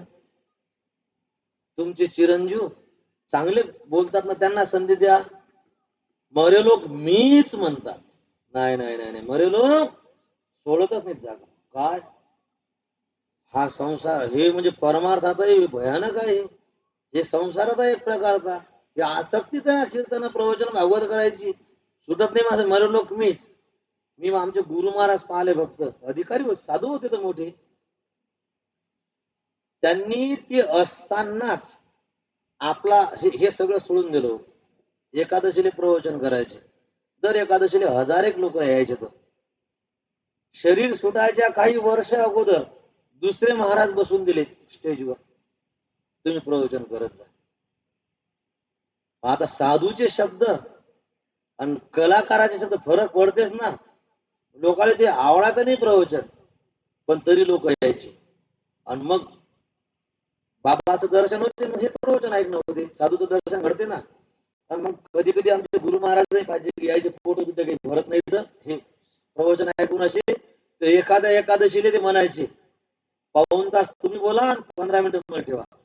मग लोकांना बरं वाटावं, त्यांना आनंद वाटून 15 मिनिटं येऊन बसायचे. आणि 10,000 लोक भागवत सप्ताह, 10,000 लोक सगळे आमच्या गुरु महाराजच्या नावावर राहते. कोणाच्या नावावर आले ते? आमच्या गुरु महाराजच्या नावावर. त्याला कोणता महाराजच पसंत नाही दुसरा. आणि आमचे बाबा सकाळचे 2 तास दुसरे महाराज की हा तुम्हीच करा. लोक नाराज, पण बाबाला काय म्हणावं होतं, बाबा आम्हाला यायचं आहे का वाटत नाही, तुमचं आहे का वाटते, पण मनाची हिंमत नाही. म्हणजे जिवंतपणे आपला मान देऊन टाकला. मग आता ते दुपारून 2 तास बोलत जाय, तर मग हा महाराज आला तिथे राहासाठी, तो याही महाराजाला 1 तास दिला. म्हणजे ते जे 2 तास प्रवचन करत ना, त्याच्यातला 1 तास मला देऊन टाकला. मग ठीक आहे, प्रवचन जर करता येत असेल तर मग द्या वेळ. पण आम्हाला काहीच येत नव्हतं. हे आम्ही गोष्टी बिष्टी आम्ही त्या महात्यांच्याजवळ आलो, आळंदीची संस्था झाली, एका संन्याशासोबत राहिलो. म्हणजे गळ्यात माळ घातली तेव्हापासून पुरे 10 वर्ष गेले होते. आणि त्या 10 वर्षात चातुर्मास, 4 वर्ष आळंदीची वारकरी शिक्षण संस्था, 2 वर्ष एका संन्यासाचा सहवास, इतकी 1 वर्ष शेगाव संस्थानात राहिलो. 10 वर्ष गेल्यावरही गेले एका अभंगावर कीर्तन करतायच 10 वर्षात. 10 वर्षात किती एकाच अभंगावर कीर्तन. तारखाही नशेत म्हणा, कोणी कीर्तनाला पण सांगे नाही, सांगितलं की एकाच अभंगावर कीर्तन. मग तेव्हा त्यांच्याजवळ आलो मी. त्यांच्याजवळ आलो मला एकाच अभंगावर कीर्तन करता यायचं. आणि तेव्हा त्यांनी सांगितलं की भागवतात तुम्ही बोला. मी पहिल्या दिवशी स्टेजवर बसलो होतो, असा माझ्या नजरीत लोक बसे नाही. मी नाहीच म्हणून राहिले, येतच नसे काही. तर काहीतरी काय पांढरा कागद काहीतरी काय काळा करत जाऊ मी, काय सांगत होतो मलाही समजत नाही. मग अंगावर काटा येते मी काय सांगितलं असेल तेव्हा. 5,000 7,000 लोकांत मी काय बोललो असेल काय माहित. आता मीच अलत्या भलत्या माणसाले कीर्तन प्रवचन करताना सहन नाही करत. व्यवस्थित सांग. एवढे मोठे महात्मे मला करता नाही. मग लोक नाराज व्हायचे. तर लोक आहेत त्यानं अव्वल दर्जेदार खायला होतं ना, लोक नाराज व्हायचे. तर आणि आमचा 1 तास झाला की आमचे गुरु महाराज यायचे, मग बसायचे. तर पहिले 5 मिनिटं ऐकलं का संजीव महाराजचं, ऐकलं का, त्याला म्हणतात प्रवचन, त्याला म्हणतात भागवत. लोक म्हणजे आम्ही तर ऐकलं, आम्हाला काहीच समजलं नाही. बाबा म्हणतात याले म्हणतात प्रवचन, असं करायला लागतं भागवत, एक एक शब्द मोजून घ्यावा असा होता. लोक म्हणे बहुतेक आपल्याला समजलं नसेल, महाराजची जरा भाषा डीप असेल, आपल्याला काही समजलं नसेल. बाबा स्तुती करतात म्हणजे याले म्हणतात महात्मा. जिवंतपणी आपला अधिकार निवृत्ती घेणं म्हणत झाले. सगळं सोडलं आमच्या बाबाला. लोक यायचे, बाबा गावात सप्ताह आहे, मग तुमची तारीख पाहिजे होती. काही तारीख पाहिजे? अरे म्हातारा झालो मी आता, म्हातारा झालो, मला काय जमते आता, पाय दात पडले माय, बरं का नावा कोणी निघून जाते. मला बोलता तरी येते का? संजू महाराजचं कीर्तन ऐकून पाय, संजू महाराजचं ऐकून पाय कीर्तन. संजू महाराज लेखाचा मग कीर्तन करता यायचे. लोक विचार करेत, कीर्तन तर काही समजलं नाही. येऊन सांगेत, बाबा बाबा कसं झालं मग कीर्तन? आता कसं म्हणावं कीर्तन चांगलं झालं नाही म्हणून? लोक मुकेर आहेत. संजू महाराज आहेत ते, आळंदीकर आहेत, आळंदीकर. साधी गोष्ट आहे का? माय काय ऐकता म्हाताऱ्याचं? अरे निवृत्ती म्हणतात. आपण कारण काय दाखवतो? पोराला अजून अक्कल नाही, पोराला समजत नाही. पोराला समजेल ते मग मी सगळं सोडून देईल. आता पोरं अजून समजदार झाले नाहीत म्हणून मग मला कर लागते. तर हे आमच्यासोबत घडलेली गोष्ट आहे की हे लेकर अजून समजदार झाले नव्हते आणि आमच्या बाबांना सगळं टाकून दिलं दुसऱ्याच्या खात्यावर. आणि पाठीमागो उभे राहायचे. लोक म्हणतील ना जमत नाही असं, तुम्हाला काय समजते? ऐकलं रात्री कीर्तन असे म्हणत आहेत, इथे अमृताचा रात्री पाऊस पडला म्हणत आहे. आता सांगा, म्हणजे जे आले नाही ते का तुम्ही दिसले ना रात्री कीर्तन आले संस्थांवर? नाही बाबा, काय राजा रात्री अमृताचा पाऊस पडला म्हणे. म्हणजे पुढच्या दशमीला कीर्तनाला तो आला पाहिजे. कोणता अमृताचा पाऊस आहे? किती साधही पण नाही पडे बाबा, तर म्हणजे अमृताचा होता. निवृत्ती हे महात्म्याचं जीवन आहे. ह्या गोष्टी नुसत्या सांगासाठी नाही. आमच्या गुरु महाराजांना माझ्यासोबत असं केलं, तर माय काय काम आहे? मरेपर्यंत हे लोकांना सांगत फिरणं नाही नाही नाही. एका वयात निवृत्ती. संसारी असो का परमार्थी असो, समाजापासून त्यांना बाजूला निघलं पाहिजे, व्यवहारातून अंतर झाला पाहिजे. निवृत्ती. राजा दशरथाने निवृत्तीचा निर्णय घेतला. सगळे जण आनंदी झाले. तिने समस्त आल्हादले. सगळे खुश झाले. आणि लोक सगळेजण म्हणायला लागले, महाराज आमच्या मनात ही गोष्ट अगोदरच होती की तुम्ही आता निवृत्ती घ्या आणि रामाला राजसिंहासन द्या. पण मोठ्या माणसाला कसं म्हणा, तर तुम्ही आमच्या काय ओठातले शब्द घेतले. देव तुम्हाला सर्व सुख प्राप्त करून देव, तुम्ही आमचं मन जाणलं. सगळेजण खुश. मग सांगितलं काळा मुहूर्त, महाराज मुहूर्त काळा रामाले राजसिंहासन द्यायचा.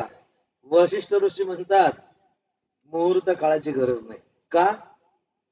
जेव्हा राम राजसिंहासनावर बसतील ना, तोच एक नंबर मुहूर्त असेल.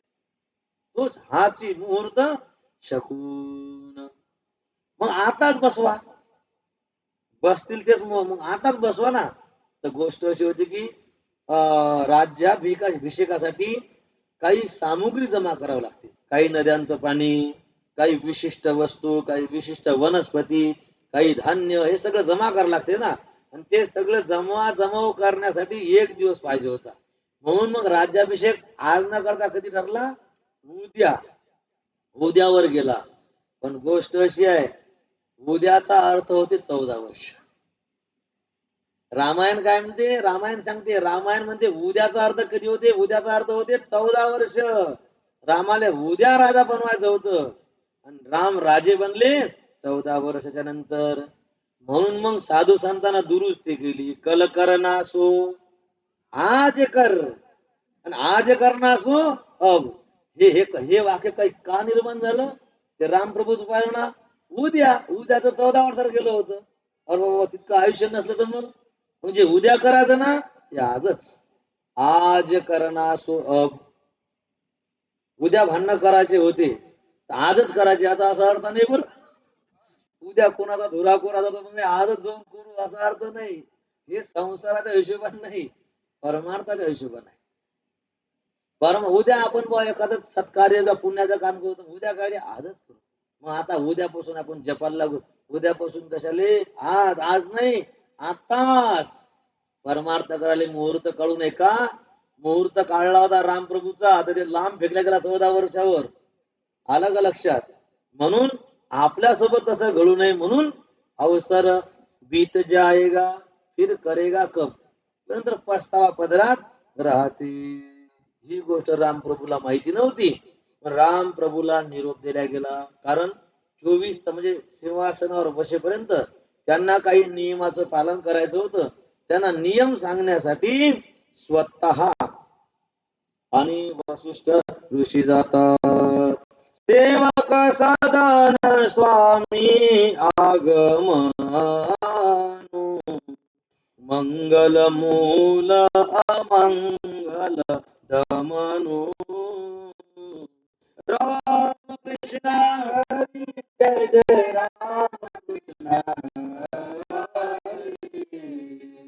राम कृष्ण हरी जय जय राम कृष्ण हरी प्रभु तात जी प्रभु की नसने हो राम कृष्ण हरी जय जय राम कृष्ण हरी भय पुनीत आज घेऊ राम कृष्ण हरी जय जय राम कृष्ण हरी राम कृष्ण हरी जय जय राम कृष्ण हरी राम कृष्ण हरी जय जय राम कृष्ण हरी हरी प्रभु रामचंद्र भगवान की जय राम प्रभूचा विनय पहा. वशिष्ठ ऋषी घरी आले, सांगितलं सेवक सदन स्वामी आगमन.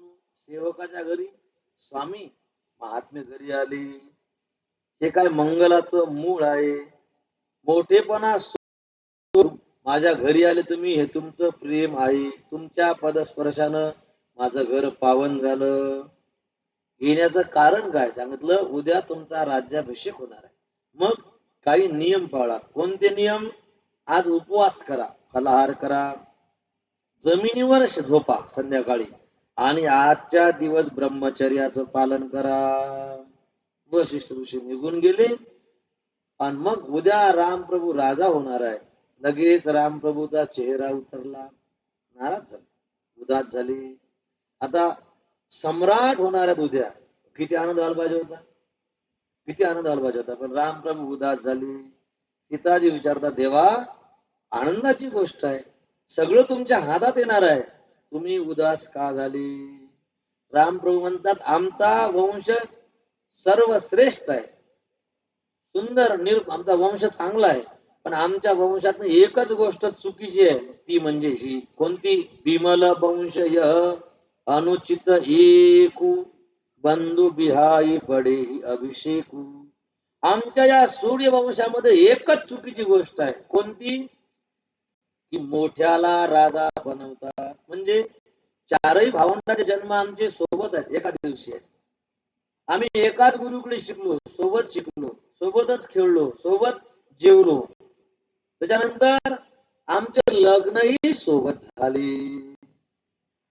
म्हणजे जन्म सोबत, संस्कार सोबत, शिक्षण सोबत, विवाह सुद्धा सोबत झाले चौघाचे. आज सगळं सोबत. आज मी राजा आणि माझे बंधू ते राजा होणार नाहीत ना, ही चुकीची गोष्ट आहे.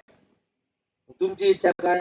राम प्रभू म्हणतात, मी मोठा हो का नाही, तर मला लोक हमेशा म्हणतील हे मोठे आहे, हे दशरथाचे चिरंजीव आहे, आणि माझे लहान भाऊ शेवट लोक लहानच राहायचे.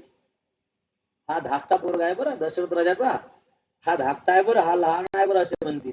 पण माझे लहान बंधू जर कोणी राजा झाला, तर राजा झाल्यामुळे तो मोठा होऊन जाईल, आणि मी तर घरात मोठा आवाज पहिले मोठा, आणि माझे बंधू सुद्धा मोठे होतील. असा विचार बंधू करत नाही. रामप्रभूजीच्या काय आपल्या भावाला मोठं बनावं इच्छा आहे, मी तर अगोदरच मोठा हो. नाराज झाली. अयोध्येमध्ये वार्ता पसरली, राम राजा होणार आहे. आणि सगळे विचार करायला लागले की बस ही रात्र कधी जाईल, रात्र गेली पाहिजे. सकल कही कब होई ही काली, विघन मनावही देव कुचाली. सामुग्री जमा करण्यासाठी 24 तास काढले होते. तर ग्रामवासियांना काय केलं माहित आहे का? सामुग्री तर जमा केली नाही, यायनं पहिले ढोल ताशे डीजे वाजवले, आणि इतके वाजवले. उद्या राज्याभिषेक का? सामुग्री जमा करायसाठी. ते गेले भुलून हे. आणि यांनी काय केलं? वाजंत्र्य वाजवण्याकरता सुरुवात केली आणि इतके ढोल ताशे वाजवले म्हणतात त्याचा आवाज स्वर्गात गेला. स्वर्गात देवतांच्या कांठाळ्या बसल्या. कुठून येऊ लागला आवाज? सगळ्यांनी वरून खाली पाहिलं तर आवाज अयोध्येमधून येत होता. इतक्या या आनंदाचं कारण काय? मग एकानं निरोप आणला की उद्या प्रभू राम यांचा राज्याभिषेक होणार आहे. उद्या राम राजा होणार आहे असं ऐकता बरोबर सगळ्या देवता चिंतित पडल्या, उदास झाल्या. का? राम प्रभूचा अवतार कशासाठी होता? देवतांचं दुःख संपवण्यासाठी. या सगळ्या देवता जे आहेत रावणाच्या घरी त्याच्या अंडर मध्ये काम करत होत्या. इंद्र, चंद्र, महेंद्र, ब्रह्मदेव, खंडोबा हे सगळे काम गरज आहे. पाणी भरत आहे वरून. सगळं गाव शुद्ध पवित्र ठेवायचं काम अग्नीचं.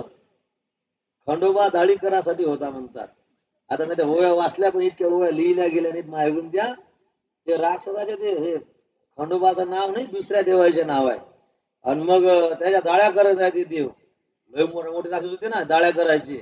मग दाढी केल्यावर पहिले आरसा दाखवावा जाईल ना. पहा बरं जमली का? तर आता पहिलेच आरसे असतात. पहिले दाढी करायची पोत्यावर आणि दाढी झाल्यावर मग आरसा फोन घ्या एकदा बरोबर आहे का? तर हे इतके परेशान झाले ते देव किती दाड्या करावा. राक्षस केसही पण काही लहान सहान नव्हते, खोटेच होते ते चांगले. मग कटावून जायचे. दाढी केली की ते राक्षस असा पाहायचा आरसा दाखवते का नाही. ते काय आरसा दाखवेच नाही. आणि आरसा दाखवला की गुद्दा दाखवला तर पक्कन कोण मारला राजा आरसा दाखव. इतकं होतं म्हणतात. सगळ्या देवता पंचांग सांगासाठी ब्रह्मदेवता म्हणतात. मोठा विस्तार आहे आता हे.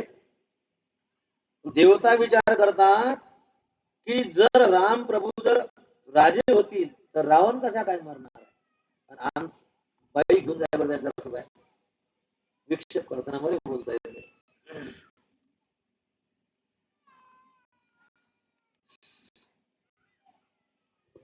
बाहेर घेऊन जा थोडस ते विक्षेप होते. मग सगळ्या देवता चिंता दूर झाल्या आणि मग त्या सगळ्या देवतांनी जे आहे सरस्वतीची प्रार्थना केली. आणि मग सरस्वती आई साहेब आल्या आणि विचारलं देवतांनो का कशासाठी बोलावलं? मग सांगितलं आई साहेब आमच्यावर फार मोठं संकट आलं, तुमची मदत पाहिजे. कोणतं संकट आलं? कशासाठी मदत पाहिजे? म्हणे उद्या राम गादीवर बसणार आहेत. तर उद्या राम गादीवर न बसता त्यांना वनात जायचं काम पडलं पाहिजे, असं काही तुम्ही करा. सरस्वती आई साहेब म्हणतात अरे उद्या राम राजा होणार आहे म्हणून पहा सगळी अयोध्या किती आनंदात आहे. आणि उद्या जर राम जर वनात गेलं तर अयोध्या किती दुःखात पडून जाईल. अयोध्येच्या उत्सवामध्ये तुम्हाला एखादा दिवा नाही लावता आला तर ठीक आहे, त्या उत्सवात सामील नका होऊ. पण जे लोक आनंदी आहेत ज्याने दीपमाळ उभी केली त्यांचे दिवे विझवण्याचं तरी काम करू नका. एक पद आहे ना, हरी भला किसी का कर न सको तो बुरा किसी का मत करना. कोणाचं चांगलं करतात नाही का? नका करू. पण कोणाचं वाईट तरी करू नका. पुन्हा पुन्हा सगळे देवता जे आहेत सरस्वती आई साहेबाला विनंती करायला लागले. सरस्वती आई साहेब चिडल्या. सांगितलं अरे पण हे ईश्वर आहे, तो रामप्रभू ईश्वर आहे, त्यांना वनात अयोध्यावासियांना दुःख होऊन जाईल. त्यावेळेस देवता म्हणतात रामप्रभू असे आहेत त्यांना ना सुख ना दुःख.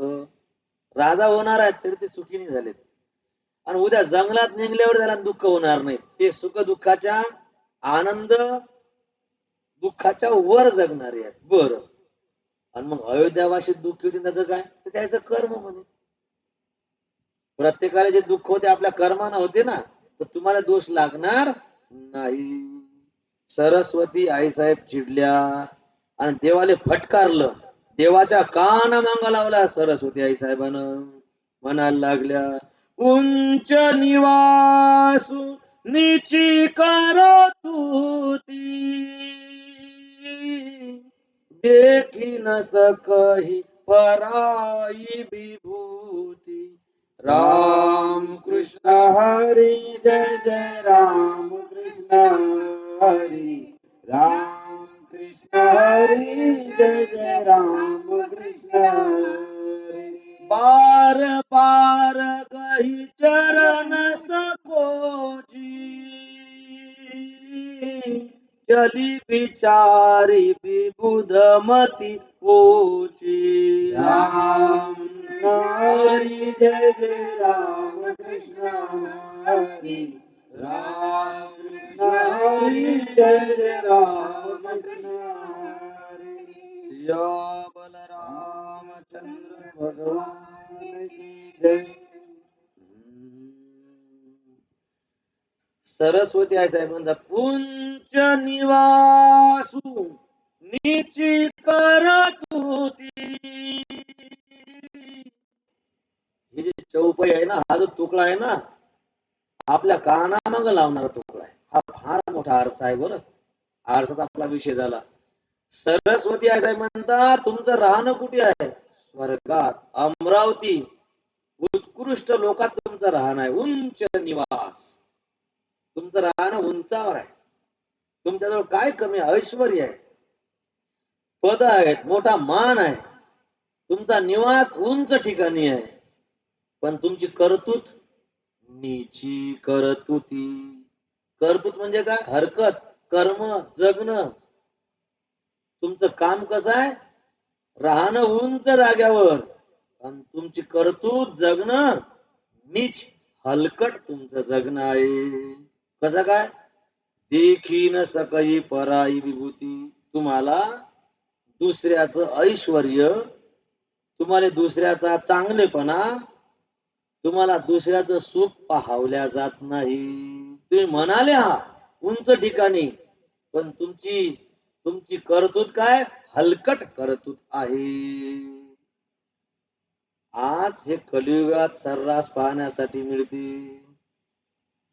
आज लोक उंच निवास म्हणजे शिक्षण जर पाहिलं ना, बापरे, मोठमोठ्या डिग्र्या मिळवल्या शिक्षण घेऊन, खूप शिकला, BA MA, त्याच्या समोर PhD, अनेक डिप्लोमे केले, तर उंच निवास, शिक्षण मोठं. जा बरं तहसील मध्ये एखादं काम करायसाठी, जा बरं वकिलापाशी, मोठ्या मोठ्या डिग्र्यावाल्या आहेत नाही, जा बरं पोलिसापाशी, तिथे गेल्यावर काय 10 रुपये घेते, 10 रुपयाच्या अभ्यासाठी. एवढा शिक्षण एवढं मोठं, आणि करतूच नीची करत होती. घर पाहिलं ना, 2-2 मजली घर, अर्धा एकरात घर आहे लोकांचे. एवढे मोठे मोठे घर, पॉश घर आहे, टाप टीप, रंग रंगोटी, आखीव देखीव रेखीव असे घर सगळ्याचे. पाहायतच राव घर, असे घर आहे. आणि त्या घरात लोकांचं जगणं, त्या लोकांचं जगणं कसं काय? उंच निवास, शिक्षण मोठं, वागणूक कशी, घर मोठं, अमाप पैसा, बाप, काही मापच नाही प्रॉपर्टीचं, अमाप पैसा, सारं गाव झुकते. मोठा माणूस आहे बा, पैशावाला माणूस आहे, मोठा माणूस आहे, आमच्या गावातला साऱ्यात मोठा माणूस आहे. आणि करतूच करतूच काय? आमचा भाऊ आम्हाला गावातल्या काही गोष्टी सांगते. आमच्या गावातला एक श्रीमंत माणूस आहे, तर सांगते गावातले, आता साऱ्याच गावात तसे असतात, पण आता तुमच्या गावातले मला माहित नाही. मटणाच्या पार्ट्या करते म्हणे, सगळ्यात श्रीमंत आहे. आणि माहित आहे का, जेवायला गेल्यावर संध्याकाळ म्हणजे उद्या सकाळसाठी पहिले काढून ठेवते म्हणे. म्हणजे सगळ्यात मोठा जास्त पैशावाला तो, बाकीचे कॉमन लोक तर गेल्या गेल्या जेवायला सुरुवात व्हायच्या रस्ता बिस्ता करून म्हणे पहिले डबा भरून ठेवते उद्या बाहेरसाठी, ते घरी आणण्यासाठी, आणि मग कच्चून आणते म्हणे. आणि त्यासोबत पाणी असते बिसलेऱ्याचं, पैशावाला आहे ना, तो कोण बिसलरीचं पाणी मागवले म्हणून तोंड लावून शिशीर तोंड पाणी पिते. कोण मागितले ते पाहिजे? उंच निवास, काय करता पैसा सांगा त्या. हा, पैशाचं माप नाही, आणि पंक्ती फक्त लोकांच्या झोळाच्या. का तुमची पंगत, जाऊ द्या ना, काय करायला लागते, हाय तर खरी एवढा एवढा पंक्ती. उंच निवास, काय सांगा बरं, पद मोठं. आता हे ग्रामसेवक असतात, काय पटवारी नाही का, अजून ते तहसीलमध्ये काम करणारे पदाधिकारी लोक आहेत, ते काम करत आहे आणि पगार आहे. एका याच्यात काम करतात का? चांगल्या लोकांचे काम करत नाही. आता रिटायर झाला म्हणून सर्व्हिस करून, तर बिचाराची मेहनत आहे ना, त्याचं टेन्शन यायला पाहिजे, सरकार करायला पाहिजे काम ते. नाही नाही नाही. म्हणजे सरकारी नोकरच सरकारी नोकराचं पेन्शन दाबून ठेवते. काहीतरी टाक, एखादी पार्टी दे.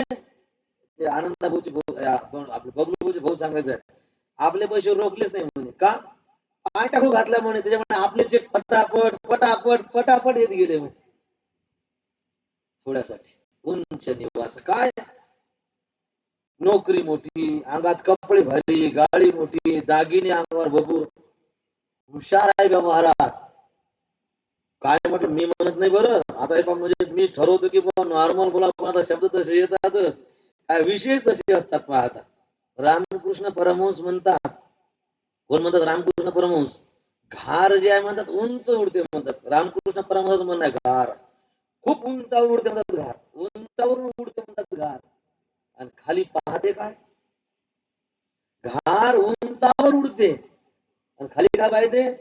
कुठे सडलेलं पडलेलं आहे का? मग तुला जर सडलेलंच पाहायचं तर इतक्या वर काय मरायला गेली? इतक्या उंच सडकच पाहिजे म्हणतात. नजर सडल्यावर मग उंच काय मरायला गेली?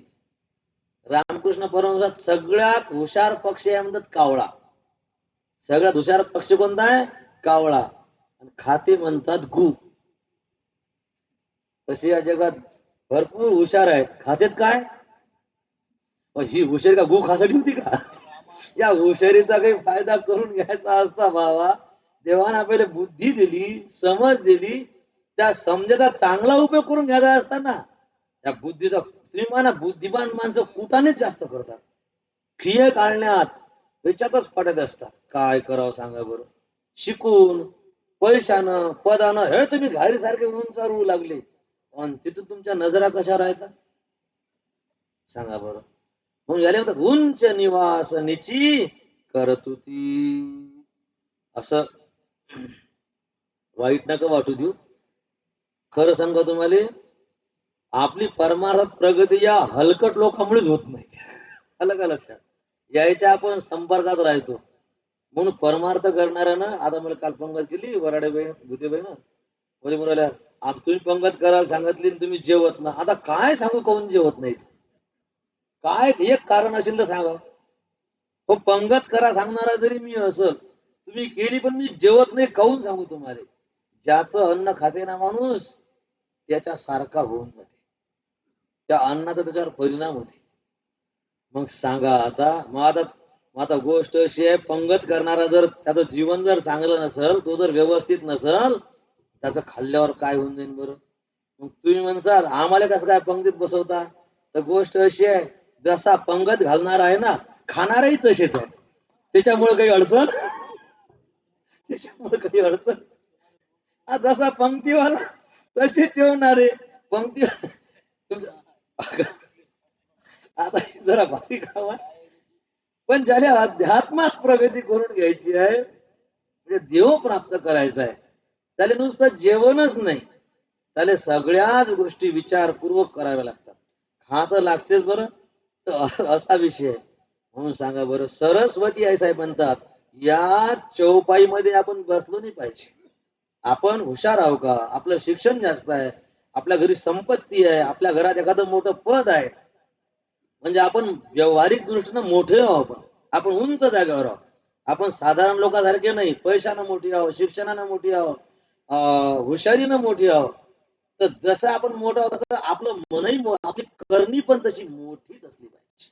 म्हणजे चांगलं जगणं असलं पाहिजे. सांगितलं हे देवतांनो, राहता उंच जाग्यावर आणि तुमची हलकट करणी आहे, तुम्हाला दुसऱ्याचं सुख पावल्या जात नाही.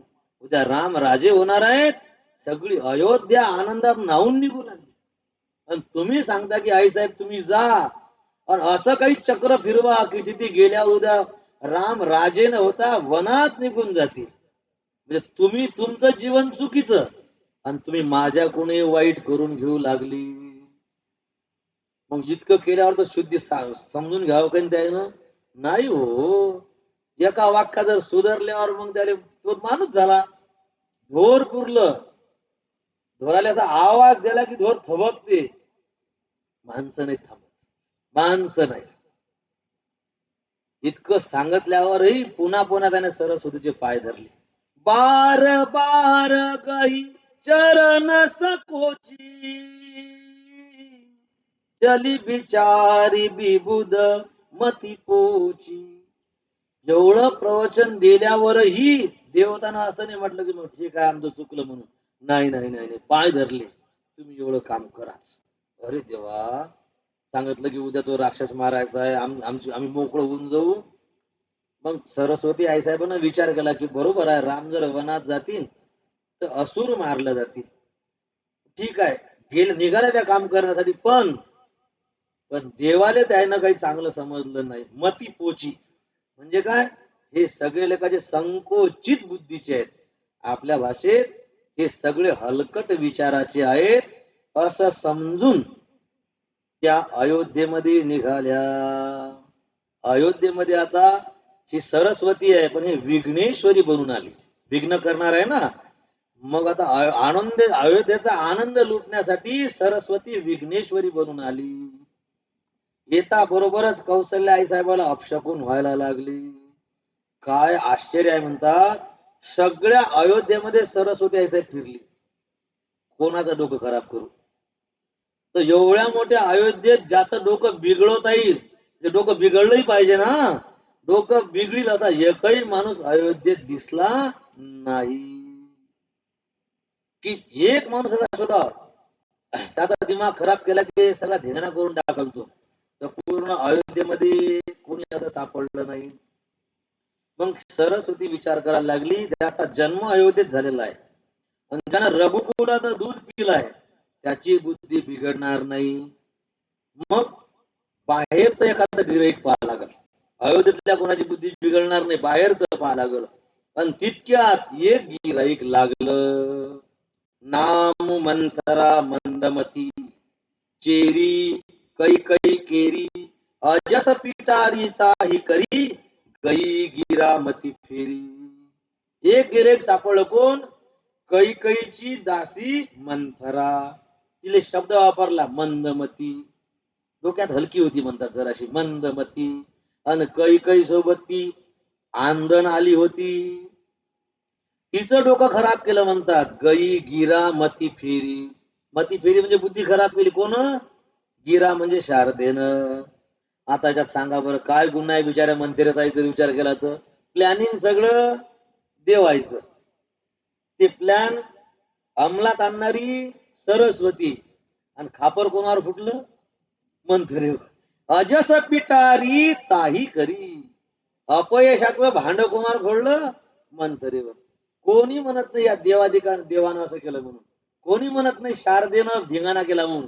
सगळं म्हणजे त्या मंथरेनंच सारा धिंगाणा केला म्हणतात. आणि तिचा काही गुन्हा आहे का? तिचा काही गुन्हा आहे का? तिचंच तर नाव बदनाम झालं. गोष्ट अशी आहे, तिनं जर आपली बुद्धी चांगली ठेवली असती तर सरस्वती तिचं डोकं बिघडवता आलं असतं का? अयोध्येत ती एकटीच होती का? अयोध्येत तर लय लोक होते, पण त्याचं कोण डोकं खराब झालं नाही. त्याचे विचार चांगले होते. हे मुळातच म्हणजे वाईट विचाराची बाई होती. त्याच्यामुळे मग सरस्वतीला हिचं डोकं खराब करता आलं. हिनं जर आपले विचार चांगले ठेवले असते तर सरस्वतीचं विचार काही चाललं नसतं. तिच्यावर अपयशाचं भांड फोडलं म्हणतात.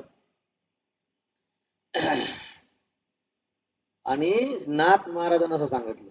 नाथ महाराजांना आपल्या रामायणात असं लिहिलं, कलिंग फळी विकल्प वस्ती, ते फळ न सेविजे साधू संती, मंथरेशी त्या फळाची प्रीती, देखे अवचिती आरामी. आता कलिंग नावाचं एक फळ सांगितलं, त्याचा अर्थ दिला बा कलिंगड, असा त्याचा अर्थ दिला. आता तर कलिंगड म्हणजे टरबूज का अजून एखादं काय काय माहिती. कलिंगड, टरबूजाला कलिंगड म्हणतात ना. आता ते टरबूज आहे का दुसरं एखादं फळ आहे देव झाले, पण नाथ महाराजांना कलिंग फळ म्हटलं, त्याचा अर्थ केला कलिंगड. तर हे जे फळ आहे म्हणतात, साधू संतांना खाऊ नये म्हणतात. ते फळ न सेविजे साधू संती. का सेवू नये? कारण त्या कलिंगडामध्ये विकल्पाची वास्तविक कलिंग फळी विकल्प वस्ती. आणि एक हिवराचं झाड आहे बरं. ज्ञानेश्वरीच्या नव्यात माऊली सांगितलं, हिवराच्या झाडाखाली परमार्थी माणसानं बसून एखाद्या हिवरावर विकल्प बसलेला असते म्हणतात. तर हा जे विकल्प जेव्हा आला ना अयोध्येमध्ये, या तुळशीदासची सरस्वती सांगतात, नाथ महाराजांना विकल्प आला होता धिगाणा घालण्यासाठी, तर तो बसला होता म्हणतात हिवरावर. म्हणून हिवराखाली साधू न बसू नये. हिवराची दाट सावली सज्जनी जैसी वाढिली. हिवराची दाट, ही कुठे झाड नव्हतं सावलीसाठी, हिवराचं दाट झाड होतं सावलीचं, असं कच हिरवं झाड, दाट सावली. साधू लोक म्हणून चला बसाले. झाड पाहिलं तर हिवराचं सज्जनी जैसी वाढिली. नाही नाही नाही, हिवराय म्हणतात उन्हात बसू, पण ह्याच्या खाली नाही बसू. का? ह्याच्या खाली बसली मंथरा, त्याच्या खाली मंथरा बसली आणि वर होता विकल्प बसेल, तो तिच्यात शिरला. आमच्याही शेतात हिवर होता. तशी गोष्टी ऐकलं त्या पहिले रामायणात नाही. बसाले दुसरं झाडच नव्हतं, पण हिवरा खालीच बसायला लागायचं. तिथे बसलं घ्यायचं, डोकं तर खराब करणार नाही, डोकं तर खराब करणार नाही. पण ज्याचं डोकं चांगलं आहे त्याचं खराब होते. ज्याचं पहिले खराबाच्या पलीकडे होऊन गेले, इंजिनच खराब आहे, त्याचं काय खराब होणार आहे अजून? आपले डोके फार खराब होऊन जायला. हिवराचा यावर काही परिणाम होणार. सज्जनानं बसू नये. सज्जन जो सात ज्याचे विचारानं बसू नये. आणि आता काय संसारिक सारे डोक्यात साऱ्या कुटानेच भरलं आहे, त्या याच्यावर हिवराचंही काही चालत नाही. त्या झाडाखाली मंथरा बसली आणि पुन्हा तिनं ते कलिंगड खाल्लं म्हणतात. त्याच्यात विकल्प होता. कलिंग फळ आवडे भारी, सेविता अति प्रीती करी. आणि मग खाल्ल्यामुळे विकल्प संचरला भीतरी आणि क्षणा माझारी व्यापिली. आणि बस ते विकल्प डोक्यात शिरला. झाडाखाली बसल्यामुळे म्हणा, का ते कलिंगड खाल्ल्यामुळे म्हणा, किंवा या शारदा मातेनं तुझं डोकं खराब केलं म्हणा. आणि मग तिनं पाहिलं की जिकडे तिकडे आनंद, नाचणं, ढोल ताशे दिवे. तिनं विचारलं काय गडबड आहे? आज तर काही दिवाळी नाही किंवा कोणता सण नाही, अवेळी हे उत्सव कशासाठी साजरा केला? तर तिले कोणी चांगलं बोले नाही. सगळे मला कुबडे तिले माहित नाही का? राजानं घोषणा केली दशरथाने की उद्या राम राजा होणार आहे, त्या प्रित्यर्थ हा आनंद उत्सव आहे. जा म्हणे कौशल्याकडे, तिला जाऊन भेट की माय तुझ्या पोरगत उद्या राजा होणार आहे, तुला काही बक्षीस दिली. पाय म्हणे मला पोत दिली, पाय म्हणे मला बांगडी दिली, कोणी मला म्हणे अंगठी दिली. तुम्ही जाऊन भेट, तुला काही ना काही बक्षीस देईल, मोत्याची माळ देईल. पण हिचं डोकं खराब झालं ना. तिनं ते जडते दिवे पाहिले, हिच्या मनात आग लागली. स्वार्थी तीन प्रकारचे असतात. एक असे असतात स्वार्थी, स्वतःचाही स्वार्थ साधायचा, मग दुसऱ्याच्याही स्वार्थाचा विचार करायचा. आता व्यवहारात असं होते ना, मग आपलाही फायदा झाला पाहिजे आणि मग दुसऱ्याचाही फायदा करून द्यायचा. स्वार्थीच आहे हे. काही साधू नाही की लोकांचे काम करायला बसला. विचार स्वतःच्या स्वार्थाचा करते, पण दुसऱ्याचं नुकसान नाही होऊ देत, त्याचाही फायदा करून देते. एक प्रकार. एक वर्ग असा आहे फक्त स्वतःचा फायदा पाहायचा, दुसरा मरेल लेखाचा. बगीचा घेतला, सौदा ठरला आणि दिला टाकून. कोणाचा विचार केला? बगीचावाल्याचा विचार केला का स्वतःचा विचार केला? भाव उतरले आणि आपण लय रुपयात घेतला. आता बगीचा नाही उचलला तर आपला फक्त काय ऍडव्हान्स जाईल समजा, आणि पुरा बगीचा जर तोडला तर आपण लय लॉस मध्ये येईल. मग कोण विचार कोण? अरे पण तो टाकून दिला दुसरा कोण घेईल? मग आता कास्तकाराचा विचार नाही. हा दुसरा प्रकार आहे स्वार्थी. एक असा स्वार्थ आहे की दोघाचाही फायद्याचा विचार, दुसरा वर्ग असा आहे की स्वतःच्या फायद्याचा विचार, आणि एक स्वार्थी असा आहे स्वतःचाही फायद्याचा विचार करत नाही, किंवा माय वाईट झालं चालते पण याचं बरं नाही झालं पाहिजे, याचं बरं होऊ द्यायचं नाही. ज्ञानेश्वर महाराज ज्ञानेश्वरीत लिहितात, माशी आपण या ते गिळवी, परी पुढीला वांती शिनवी, ते कश्मळ आठवी आचरण गा. भाविकर महाराजले जोक सांगतात. ते सांगतात की जेवण झालं, शेवटचा घास होता आणि शेवटच्या घासात त्यानं गुलाबजामुन ठेवला असा. ते सांगतात गुलाबजामुन शेवटी ठेवला असा. आणि शेवटचा घासाला गुलाब मोठ्या आनंदात नाही आणि उचलला आणि टाकायला गेला तर गोळ असल्यामुळे त्याच्यावर बसली माशी. ती काही गुलाब जामुन हटे नाही. ज्यानं काही ध्यान दिलं नाही खाण्याच्या ज्यूस मध्ये ते गुलाबजामुन माशी सगळं आत गेला. आता कच्चून पोटभर जेवला, आता बरं टाईट झाला बिलकुल. शेवटचा गोळ घास घेतला होता, आत गेली माशी. माशी आत गेली. मग ती म्हणायचे एवढं मोठं गोडवून आहे, कुठे बसून राहत ही आत गेली ती. आता तिनं कोण्या कोपरा धरून चुपचाप बसून नाही नाही, ती आत गेली ना म्हणतात. ती आत गेली की आतलं सगळं बाहेर आणते म्हणतात. माशी आपण याते गिळवी, मग गिळल्यावर त्यानं मुक बसावं ना, बिचारा पोटभर जेवला. गुलाबजामुन खाल्ल्यानं आनंदात आहे, गुलाबजामुन खाल्ले म्हणून. पण आता ते माशी पोटात गेल्यावर काय करते, माणसाला उलट्या करते, उलट्या होतात, सगळं पडते बाहेर. मग आता उलट काय झालं, पोटात गेल्यामुळे आणि उलटी केल्यामुळे काय होते, त्या उलटी संग पहिले माशी मरून जाते. आणि यानं जे चांगलं जेवण केलं होतं ते सगळं जेवणही बाहेर येऊन जाते.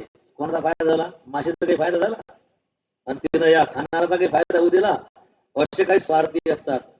मायम वाटोळ झालं चालते म्हणतात, पण त्याच सारखं होते. गुंठ्या भऱ्यासाठी, 4 गुंठ्यासाठी, अर्ध्या एकरासाठी, एकर 2 एकरसाठी जो भांडणं करतात आणि त्या एकर कोर्टात 2-2, 4-4 एकर जमीन विकून पैसे भरतात. त्याला म्हणा हवी का कोर्टात पैसे किती चालले? नाही नाही, पैसे किती जाऊ द्या म्हणतात, पण त्याला तर हात दाखवा लागतेच म्हणतात. या प्रकारात बसते मंथरा. रामराजे झाले इले काही फायदा नाही. उद्या रामप्रभूचं काही वाटोळ झालं तर इतकेही इले काही फायदा नाही. पण तरी त्या गोष्टीवर ही जळायला लागली. आणि मग हिनं पुढे काय केलं ते इंटर नंतर सांगू. आता नवीन विषयाला हात लावणं बरोबर नाही. हरी प्रभु राम चंद्र भगवान की जय. हरी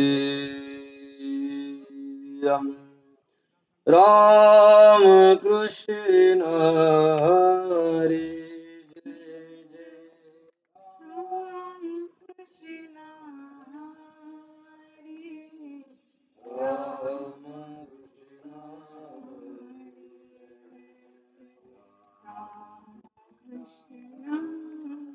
बोला बोला.